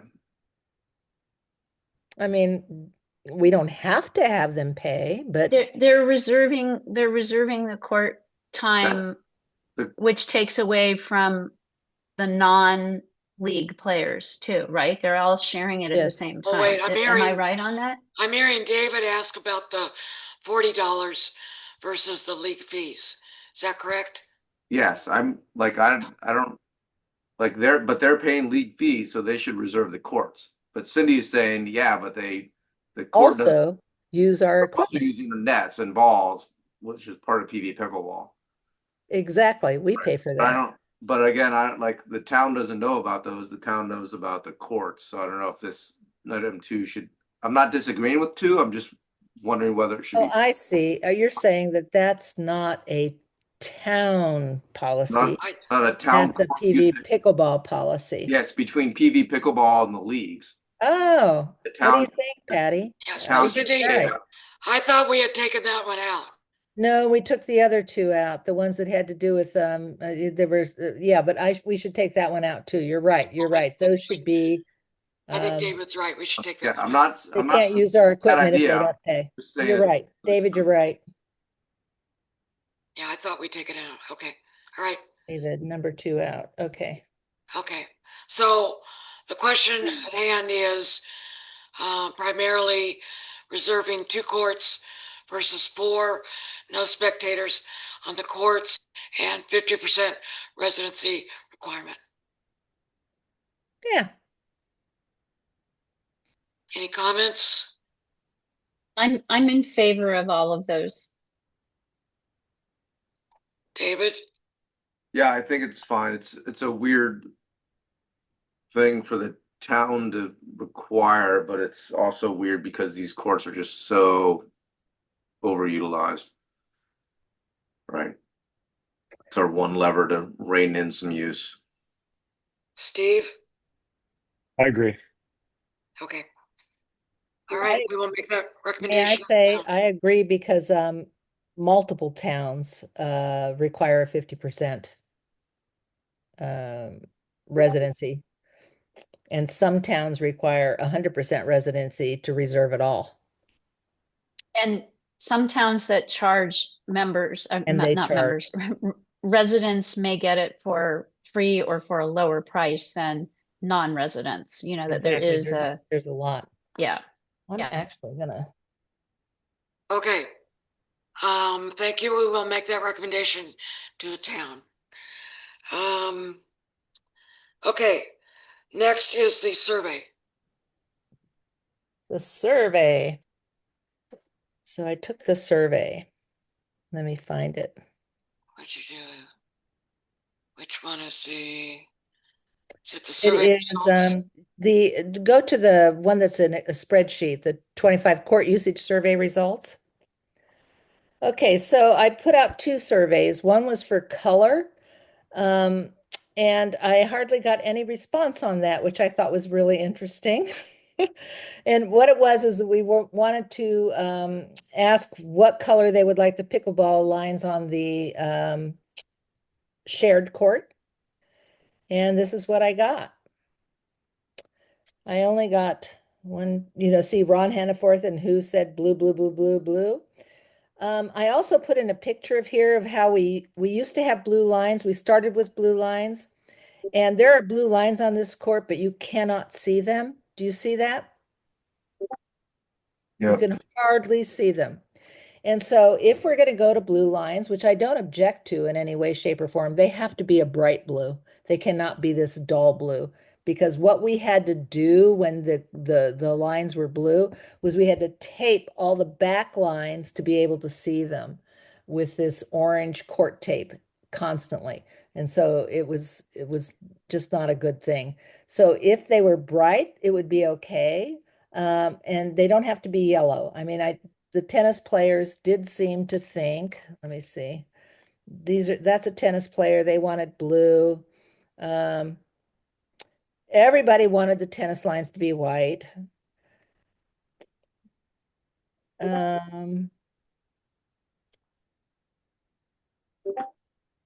The Cindy, few basketball. What? I'm not sure that people's names should be on here, but Okay, I can. can you distinguish between are these all tennis players that answered Well, this, or is this Ron a is, you mix? are. I don't know him, don't know him. She's tennis, he's tennis. He plays with his Well, son all the time. Tennis, when you tennis. say she and he, Okay, so how Ron many is are tennis, Karen is tennis, Michael is tennis. Mendelssohn, I don't know. Angela Hay is tennis. Shelley is tennis. She teaches. Bruce Carl Smith and his son play there. He's tennis. Jim Lippman is tennis. Judy Lippman is tennis. Bob Adam is tennis and pickleball. And I don't know who KB is. I know who that is, but I'm sure You? they don't want their name. Yeah. Oh, okay. Okay. So, it's, not many people answered. I mean, I don't know how to deal with this kind of low response. I sent it to lots of people, 150 people.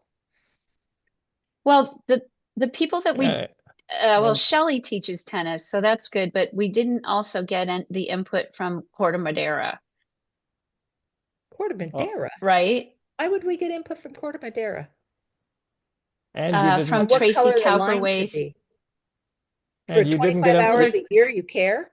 Well, okay, in the meeting last month, this actually was a recommendation that came from a member of the public, and I guess I agreed with it. It resonated with me that talking to Tracy and or Lauren or whoever the Corte Madera coaches are about the tennis lines, they might have some good perspective on it. The tennis That lines was are just white.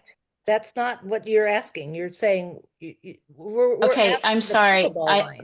Let me clarify what I'm saying. For tennis players playing on a tennis court with white lines, what color makes it easier to play tennis on? What's harder? There's the response. Tracy got this email. Okay. Skippy, let I Karen thought someone finish. was going to reach out directly. Okay. Sorry. Reach out to Tracy, right? What color are the tennis lines at Alpine Hills? The tennis The lines tennis are lines are white and the pickleball lines are blue. And they're blue enough that you can see them. They're only on Yeah, they're court brighter. 11 because they're brighter. They're on blue courts though, right? No, It's blue on blue. Blue and green, aren't they? green tennis courts, Yeah. white lines, tennis lines, and blue pickleball lines. But they are brighter than the ones we had. These ones seem really faded. Oh, they're really These bad. ones that you showed. Yeah. So it would just be, We- yeah, blue's fine, but it needs to be a brighter blue. Well, and this was what I was thinking is with dedicated pickleball courts, if you did green, the regular tennis green for the Yeah. big part, and you did blue for the kitchen, and then that same blue could be the pickleball lines on the tennis court. So you're still getting three colors, right? You have green, blue, and white. So it's the Well, same we're quote. hoping Bob to had.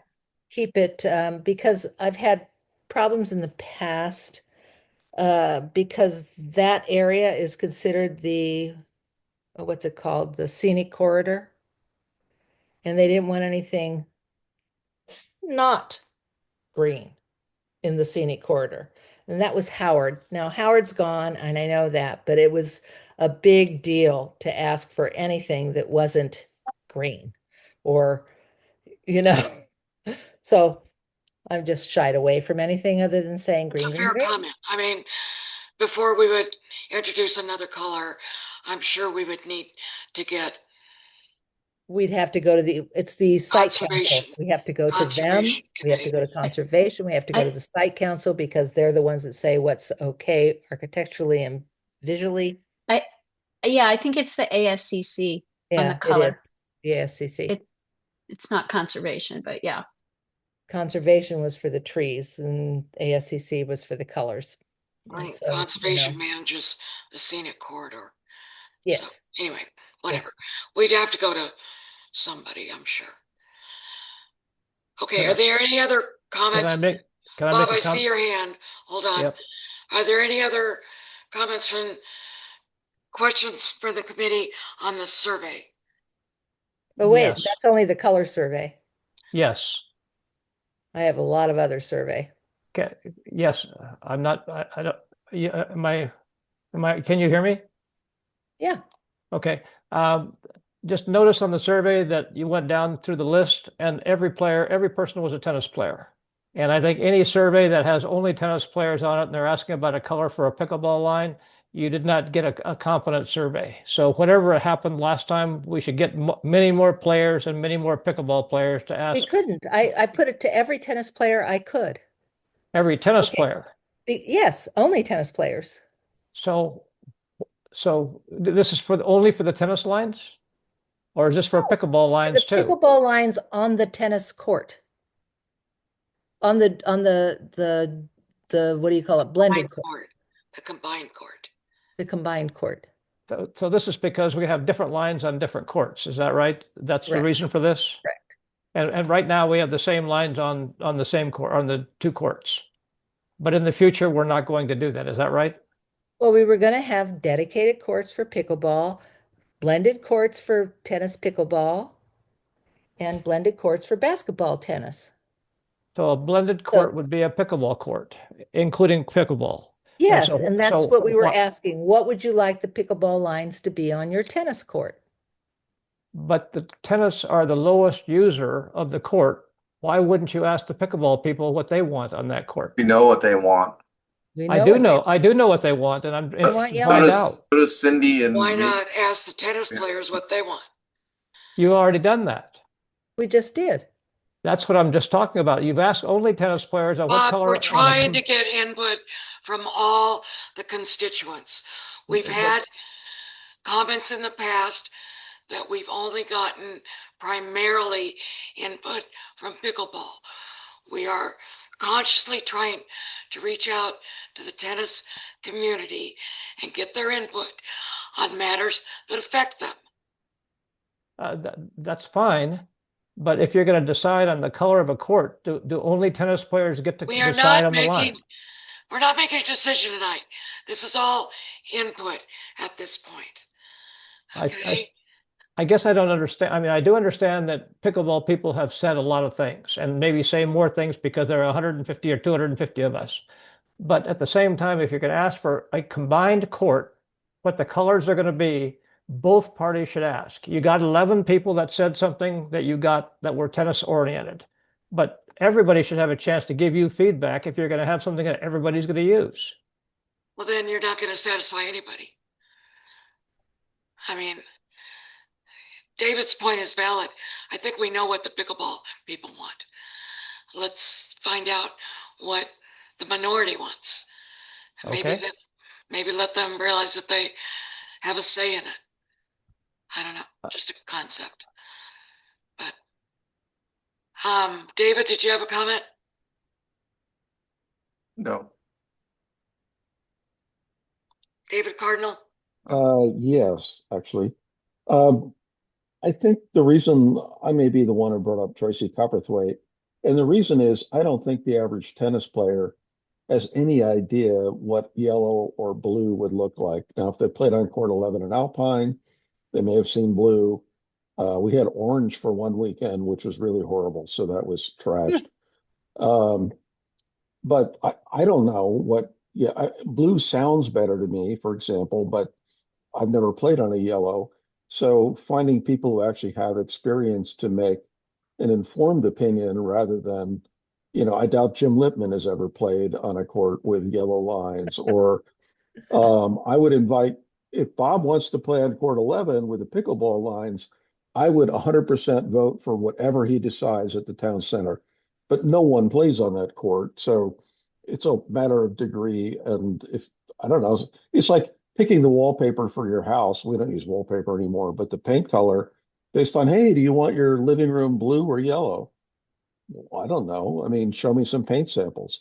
So if you actually want to know more, people have to have a basis for like what yellow, a super bright yellow, a dull yellow. We've actually had blue short court lines on most of our courts for decades, but they're really pale blue or darker blue, and they're not the way a four-court pickleball court is set up. The other thing tennis players would tell you is put two. You can do two really well, and you can play both sports.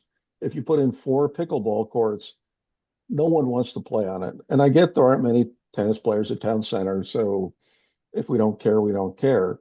But you're not really giving people, I don't think, a meaningful choice if they're just throwing a coin up in the air about two things they aren't sure what they are and probably won't like either of. So I don't, like I said, I don't play on those courts. I'm fine with it. I know nobody at Alpine wants to play on the court that has the 4 pickleball courts. So it's almost always completely empty. So that's a thing. And that's, I don't know, I'm just throwing all that out there. So thanks. Okay, no, that's valid. I mean, Mhm. you're right. There's a million shades of white. It's probably a million shades of yellow. Mhm.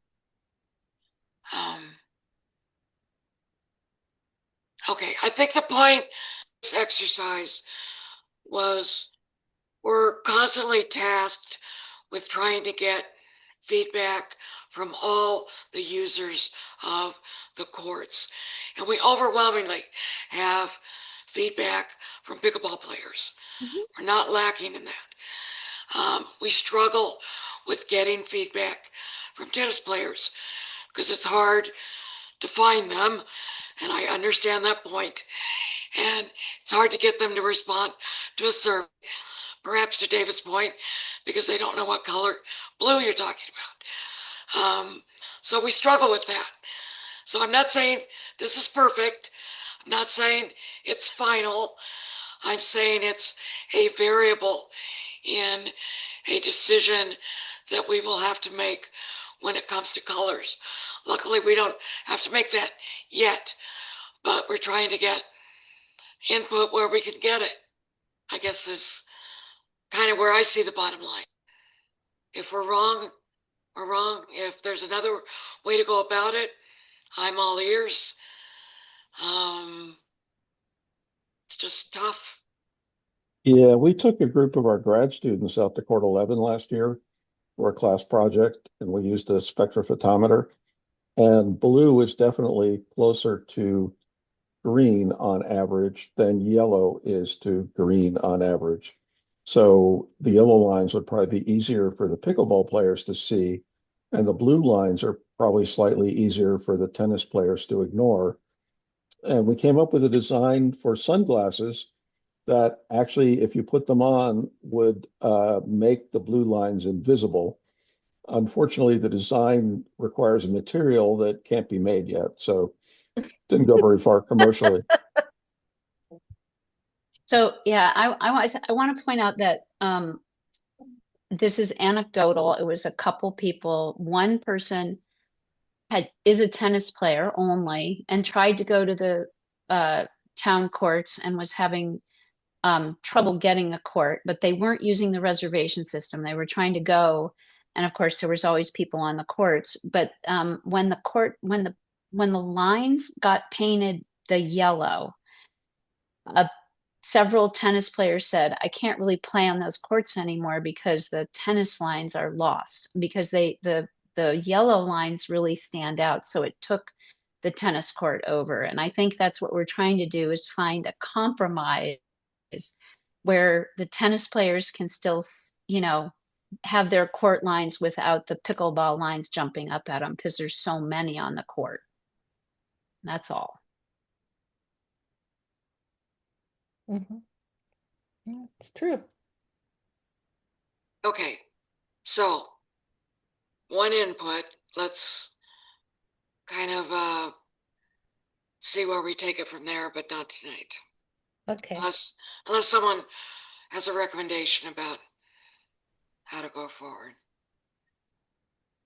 Well, I have a question. What do people think about flipping court 1 to court 3 so that the pickleball courts would be on court 3, so they're off to the side and they're in the sun, and tennis still has to share a court with either pickleball or with basketball. So tennis is shared. Pickleball has dedicated 4 courts, and basketball gets their half court.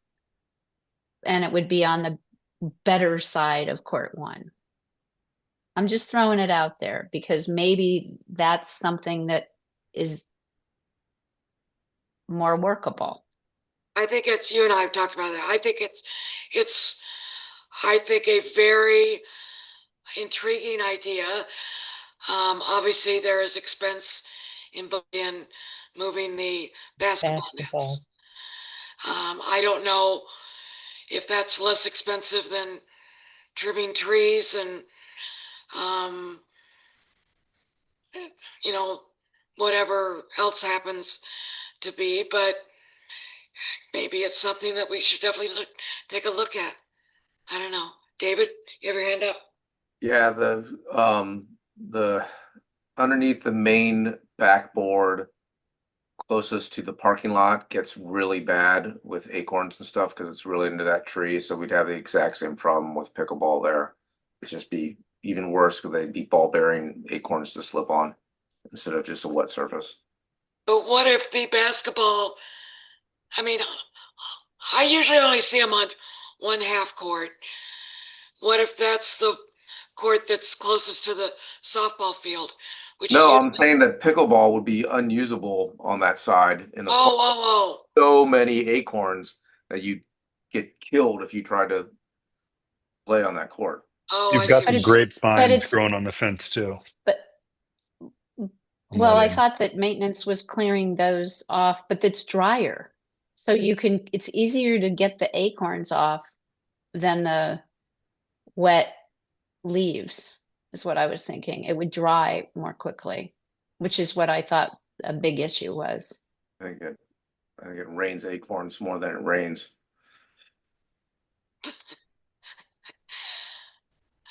I hope not. I'd like to see a very nice rainy season. I certainly something we could ask to see what it would cost to move a basketball net. I have no idea. Or basketball nets. Well, we need to move all four of them. Yeah. Well, I don't know. Sharp. Why? Well, I have often seen, I mean, I'm there almost every day, and I have often seen people playing at least one of the end nets and kids just shooting baskets on the two that don't have lines anywhere. They're just shooting. That's where kids go to shoot. Well, okay. Players go, like the guys from Rosati's, they come out twice a week and they play. The whole kitchen staff plays basketball at Portola Valley twice a week. Where do they work? They play it on the end. I'm At a half court. Half Only court. kidding. Is that what that's called? They play half court. I'm only kidding. Oh, okay. They do. Anyway. Okay, all right. Anything else on the court? I realize we haven't resolved, well, actually we've resolved one thing. But we've started discussion and kept discussion going on some other thing, which will continue. So thank you all for your input. I still haven't gone over the survey results. I thought you did the survey. That was just the color. What other survey did you do? We did the whole questionnaire on usage. Yeah, do you have that? Do you have that? Can you share that screen again for the survey results? Let's see who I surveyed and what the questions were, and all the 7 angry tennis players. Oh, that one. That one. What do you want the You want to hear comments? it? Which one did you do? Which one? It's called the 2025 Court Usage Survey Results. And I want to go to the second tab. I thought that's the one I brought up. No, you brought up the first tab. So there's tabs at the bottom of that. Oh, I see. Yeah. Whoa. Okay, that's the color. Now the next tab would be, Oh, okay, so over at the right, I sent it to 148 people. Okay, so we have a reservation system called Sketa. And on Sketa, they could tell you whether they're pickleball or tennis, or they don't tell you. And so, and they tell you whether they're residents or non-residents. So I sent this survey to all the PV residents, which were 96 people, non-residents 52, one unknown. 69 were pickleball, 31 were tennis, and 48 were unknown. So we don't know of the 148 people we sent it to. And then I also have who the respondents were by town. So 59 of them were PV residents, which I think is important to know. But there's also Woodside and Los Altos Hills, close, Ladera, blah, blah, blah, blah. You can read that. And the game that they identified playing was either basketball, pickleball, tennis, or some combination. And so, of course, the most respondents were pickleball.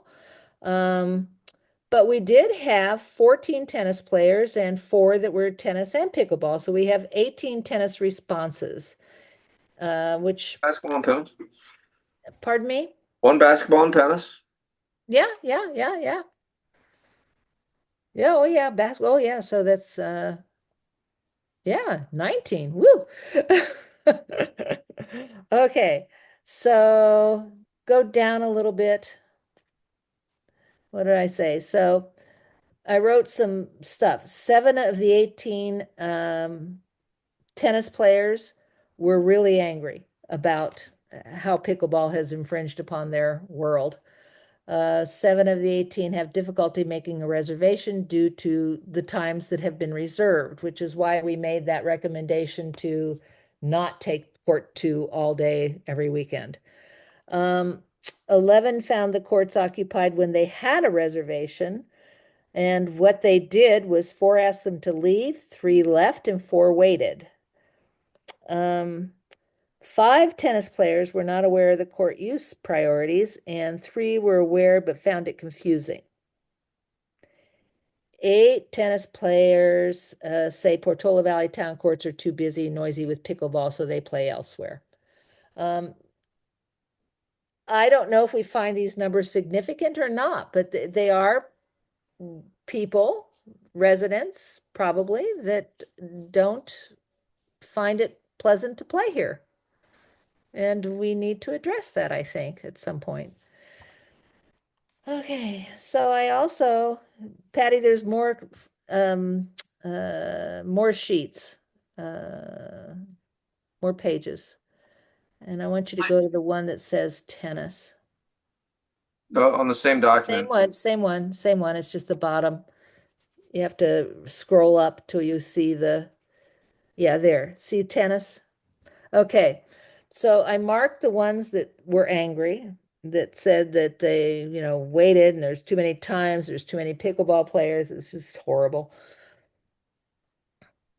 And at the bottom, I said some stuff, I think. Go down a little bit. Okay. 3 of the 18 users are SCETA users that do not belong to a private club. So most do belong to private clubs. 12 of 18 play at a private club. So that's a lot. 6 are from the forum. 6 of these responses were from the PV forum. I also posted this to the forum and still didn't get very many. So I do have 19 players. 7 are angry. 7 have difficulty being able to do the reservations. 11 found the courts occupied when they had a reservation, which I find is not unusual. But what we need to do is make sure that everyone who plays on those courts knows that reservations have priority, and I need to do something about signage or something. I don't know what yet. And then that's what happened. 4 asked them to leave, 3 left and didn't wait. And any questions? I mean, what do you think about this response out of that many? Is that low? Actually, I think it's pretty high. It seems like we got more than I would have expected to have 19 people, even though there's only, what did I say, 31 that had registered. That's most of them. Right? I found it interesting that there were 12 of the 18 that belonged to private clubs. Yeah, they do. Yeah. Well, I think a lot of the residents also that play pickleball belong to private clubs. Correct. I do. So, I mean, I go down and I've played there in the drop-ins, and I belong to a private club. Bob, I know you belong to, there's a number of people that do. If they're Portola Valley residents, I don't know if they were non-residents, where they're at. Yeah, I know, like the Sarwals come and play with us. I And mean, well, we got me, Cindy, Bob, yeah, right me and here, me. I mean, Dave. I run the damn thing and I belong to Alpine. Yeah, yeah. So I don't actually think that's that unusual, and I think that No. people, yeah. Anyway, so I I was don't, just curious but that these it is people, interesting because they I play do with think us. that this, Yeah. I do think that this survey gave those those people a voice, right? The ability to actually say something, because I don't think there's been an avenue to really say anything. So maybe that's why we heard from more of them. I don't know. Yeah. And I think I did send out all the comments they had made, correct? Didn't I send that off to you guys? A document that said all the comments. I There, don't recall, Yeah, I don't remember that. but I've been getting a lot of emails, so it might I have. know, no, I'm sure I did, but it's very long and there's a lot to be said. Yeah, I don't remember seeing this.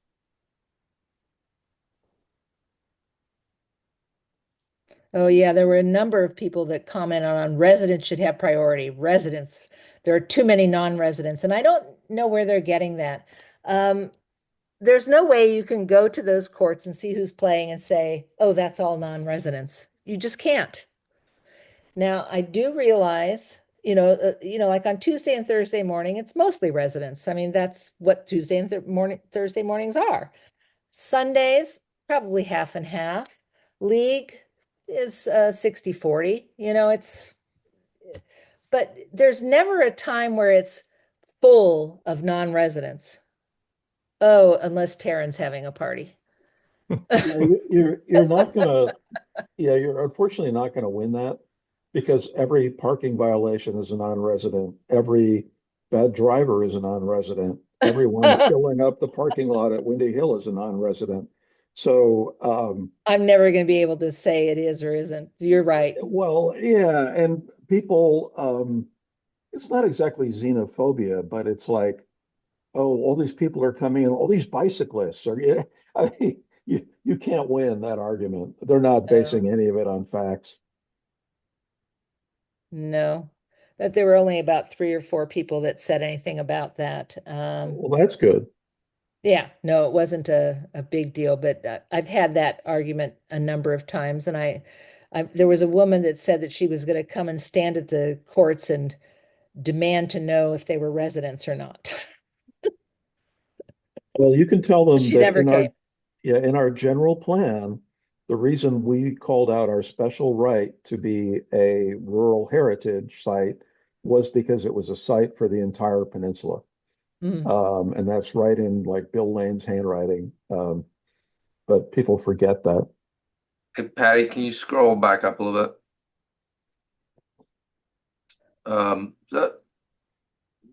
No. Oh yeah. Oh no. Someone made a comment about moving to 3 with the shadows, so that might be a reason as well with that Oh, yeah, they didn't like to move top into 1 and 3. 3. They hated that court. I've had that comment a number of times. Oh, see, look at this one. The number of non-residence players. There's just people that just too many pickleball lessons at prime time. There are no lessons at prime time. I don't know where they get these ideas, but what I think is that when the league is doing drills, they think that's because that is at prime time. They think those are lessons.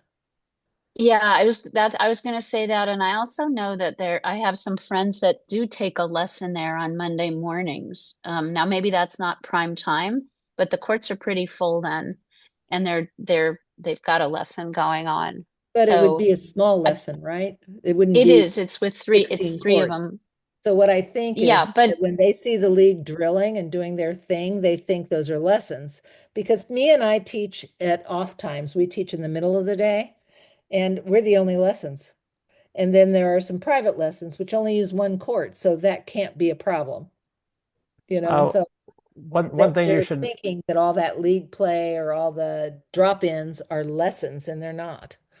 one thing you should know is that the trio ladies play on Monday morning, and I come over and I help them and I make comments to them. Are you giving lessons? So maybe I'm not paid for anything. I never take a dime. So yes, I make comments, but I don't. So maybe somebody's calling that a lesson, but this is not something that's a paid function. That's what I think. I think that they are mistaking certain kinds of activities for lessons. I've just had a lot of comments. They're really interesting to read. Well, Cindy, I think it would be good for you to send those out to the committee. So they Okay. can read through them. I'm sure I did. I'm positive I sent the link to that.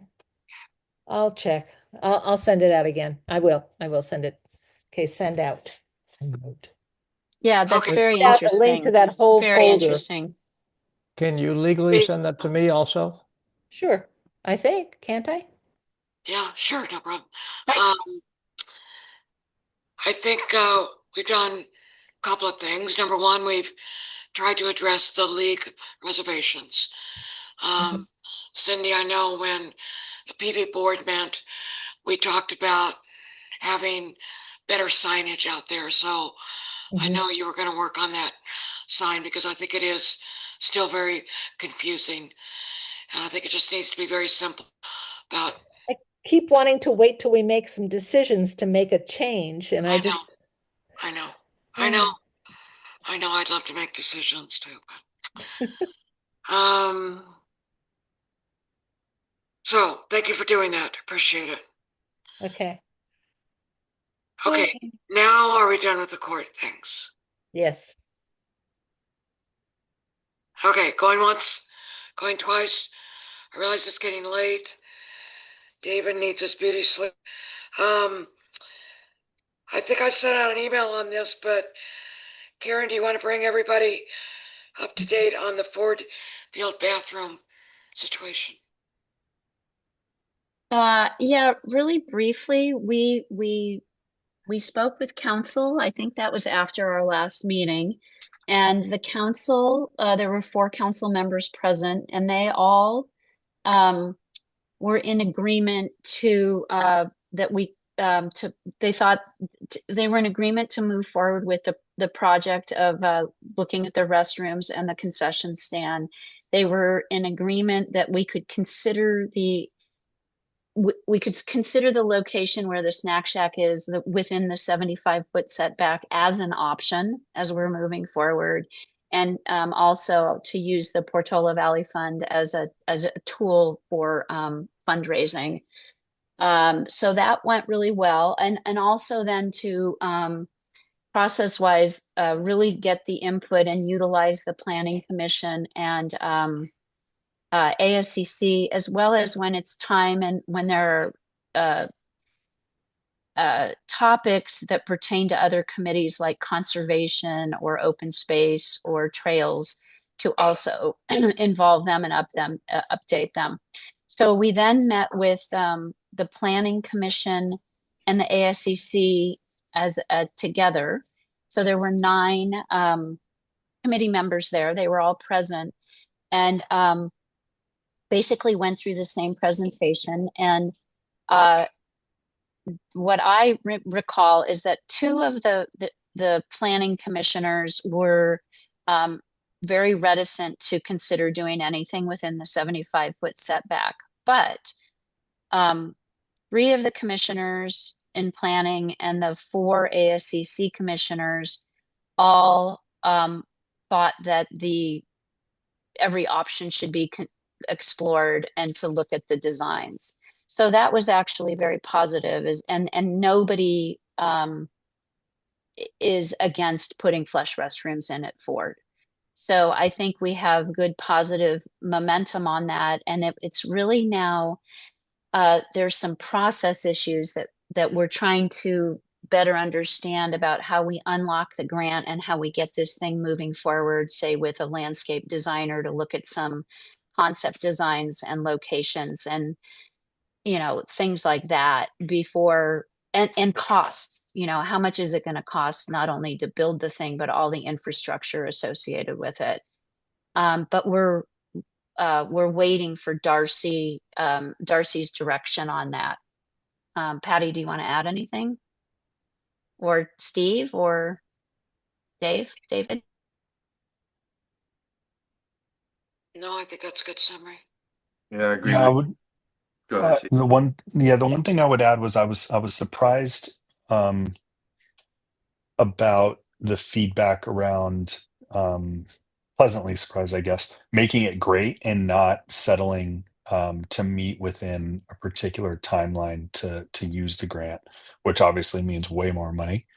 But that was I didn't expect the committee to hold the design element and the importance of how beautiful it could be in such high regard.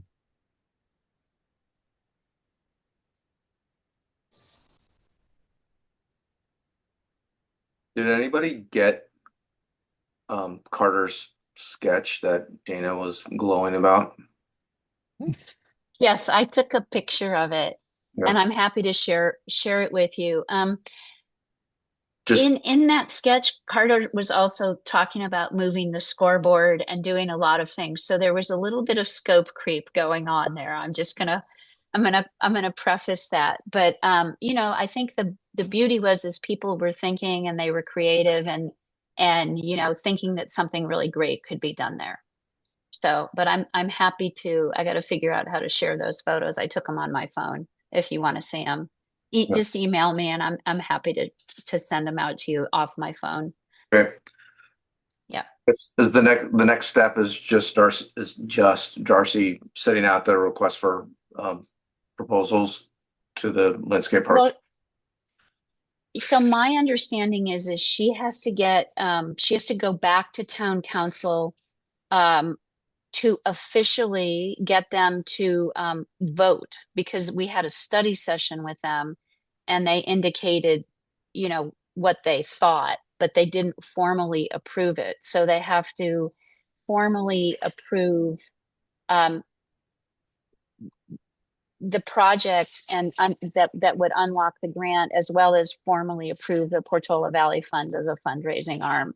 And Patty and I are waiting to hear. We actually have sent an email to Darcy to say, okay, what are the next steps? Like, is it going to be, we don't know if it's going to be in a consent agenda or, what exactly is going to happen, which is why I thought, well, let's have the placeholder for December in case we have more information we can share.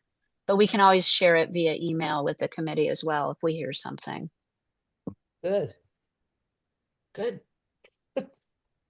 David Cardinal, is your hand up, or is that? It is, despite it looking exactly like that particular piece of wood.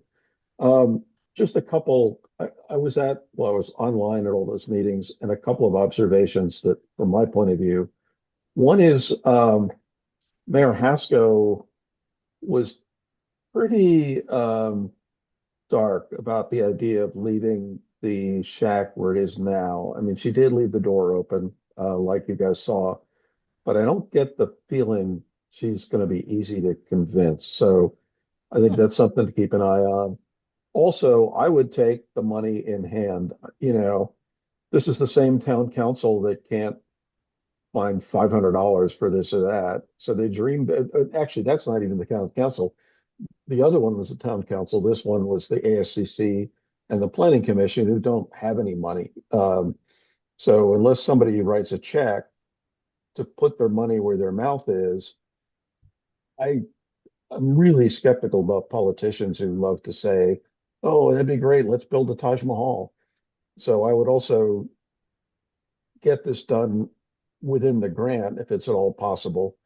And I think there's more, there's a lot of weasel word stuff going around, right? They still haven't voted on anything, as most of you well know. So, I'd do what you can to bully or whatever, not bully, but get what you want as quickly as possible, and maybe either get a plan where it wouldn't be quite as far as the parking lot, but it would be farther from the street is where it is. And if not, find a way to really prove that you know more than them and that you've done the work, which Karen is great at. Her presentation was amazing. So that was great. Because you're going to need to, because nobody wants this scenic corridor thing is a religious issue. And they're all really concerned that if we, the town, build something near the street that, you know, I don't know, Mozart and company can all come in and build an apartment building on the street. So I think those are the hot points I saw. You probably saw them too, but just to add my perspective. So, but I do think everybody's really in favor of it until they have to piss somebody off by voting for it, and that'll be the real test. So, thanks.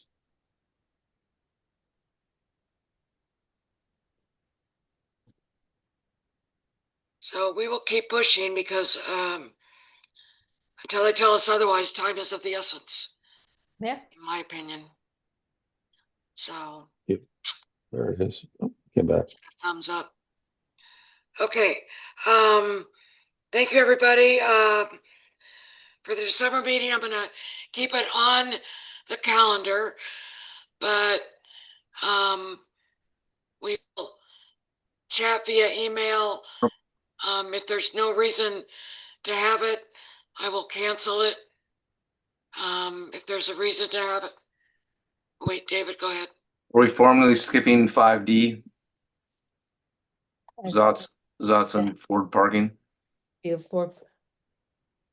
Oh, I don't care if we do. I just want to say agree that we are. sorry, I'm in the dark here. 5D. Status Oh, of and Fordfield Regalities. parking. Thank you. The only new news I have on Fordfield parking is that in one of the meetings that Karen and I had with Darcy, the conversation came up about the fee study, and we were told at that time that parking fees were in the conversation about the fee schedule, but that there was no determinate date, timetable about when that was going to be presented or decided on. I don't know, Karen, is that what you would agree with? Yes, I mean that is still they're doing an appraisal of the parking lot, like actually to get whatever the market rate is. But the other thing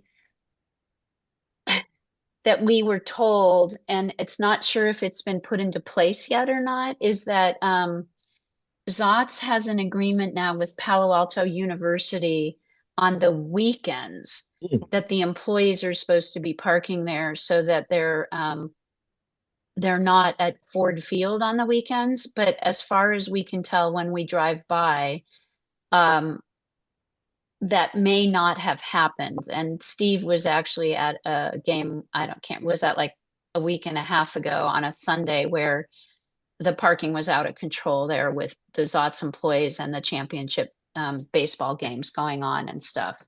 So we did let Darcy know about that, and she was she's got a staff member following up on that to figure out what is going on with Zotz and Palo Alto University on the weekends. There also appears to be at least some overnight parking there, or some people who get there like really, really super early, like before the sun rises. So the gates are not being locked, even though there's a sign that says they're supposed to be locked. So we also informed Darcy about that especially, that's a safety issue if there are people who are parking in that lot overnight or illegally, or just understanding who's using the lot, 24 hours a day, because it seems like that's what's happening. So yeah, and I would encourage people if they as they're driving by, just to kind of check it out. And, maybe I'm going to offer Patty up is just kind of let her know what you're seeing there. And then we'll relay that information in, or Patty will relay it in. Yeah, let's So- consolidate it. Let's not all send it. Yeah. Mercy, but yeah, if you get insights, or Steve, if you're there like you were on a weekend with a game, shoot me some notes or comments, because I think Yeah. this is getting The just as an FYI, the Little League traffic is going to be pretty much non-existent from now until middle of February. The field's closed, so it's in its dormant period. So, yeah, that means, I'll just be driving by it for the most part. We're not allowed to use it, but I'm happy to keep an eye out. Well, another thing that, having just insulted all the people who insult the out-of-towners, is at least at Alpine Hills, we do get a lot of people, members or not members, it's not totally clear, who maybe they want to go camping and they all carpool from our parking lot. And, we're going to be good citizens, this and that. We don't want to hassle, and it's not bad, but I can easily imagine in terms of overnight parking, it could just be a lot of community members or others who just put their cars there and then head up for their bikes over Skyline, or that's a thing. It's not always just Zots. No, I agree. And it's just, I think we need to understand how that lot is being used. So, Yeah, and the town can certainly say no overnight parking and give tickets. That's totally common with parks, obviously. So that would help clean things up, probably. or lock the gate. There is a gate, but that would mean somebody would have to lock it and unlock it. And there is Well, a sign actually that says, it says something like It will be parking lot closed from sunset to sunrise. Yeah. So, yeah. Okay, so that was 5D. David, did you have anything else? Nope. Nope. Okay. All right, now keep December on. We'll chat via email. If it's not a go, I'll let everybody know. 7 o'clock. There's something we need to talk about. We can maybe either do it via email because we're not Brown Act, or if we have to meet, we'll meet. But I will let We're people moving know. it up to 7. It will It's be at 7. Okay.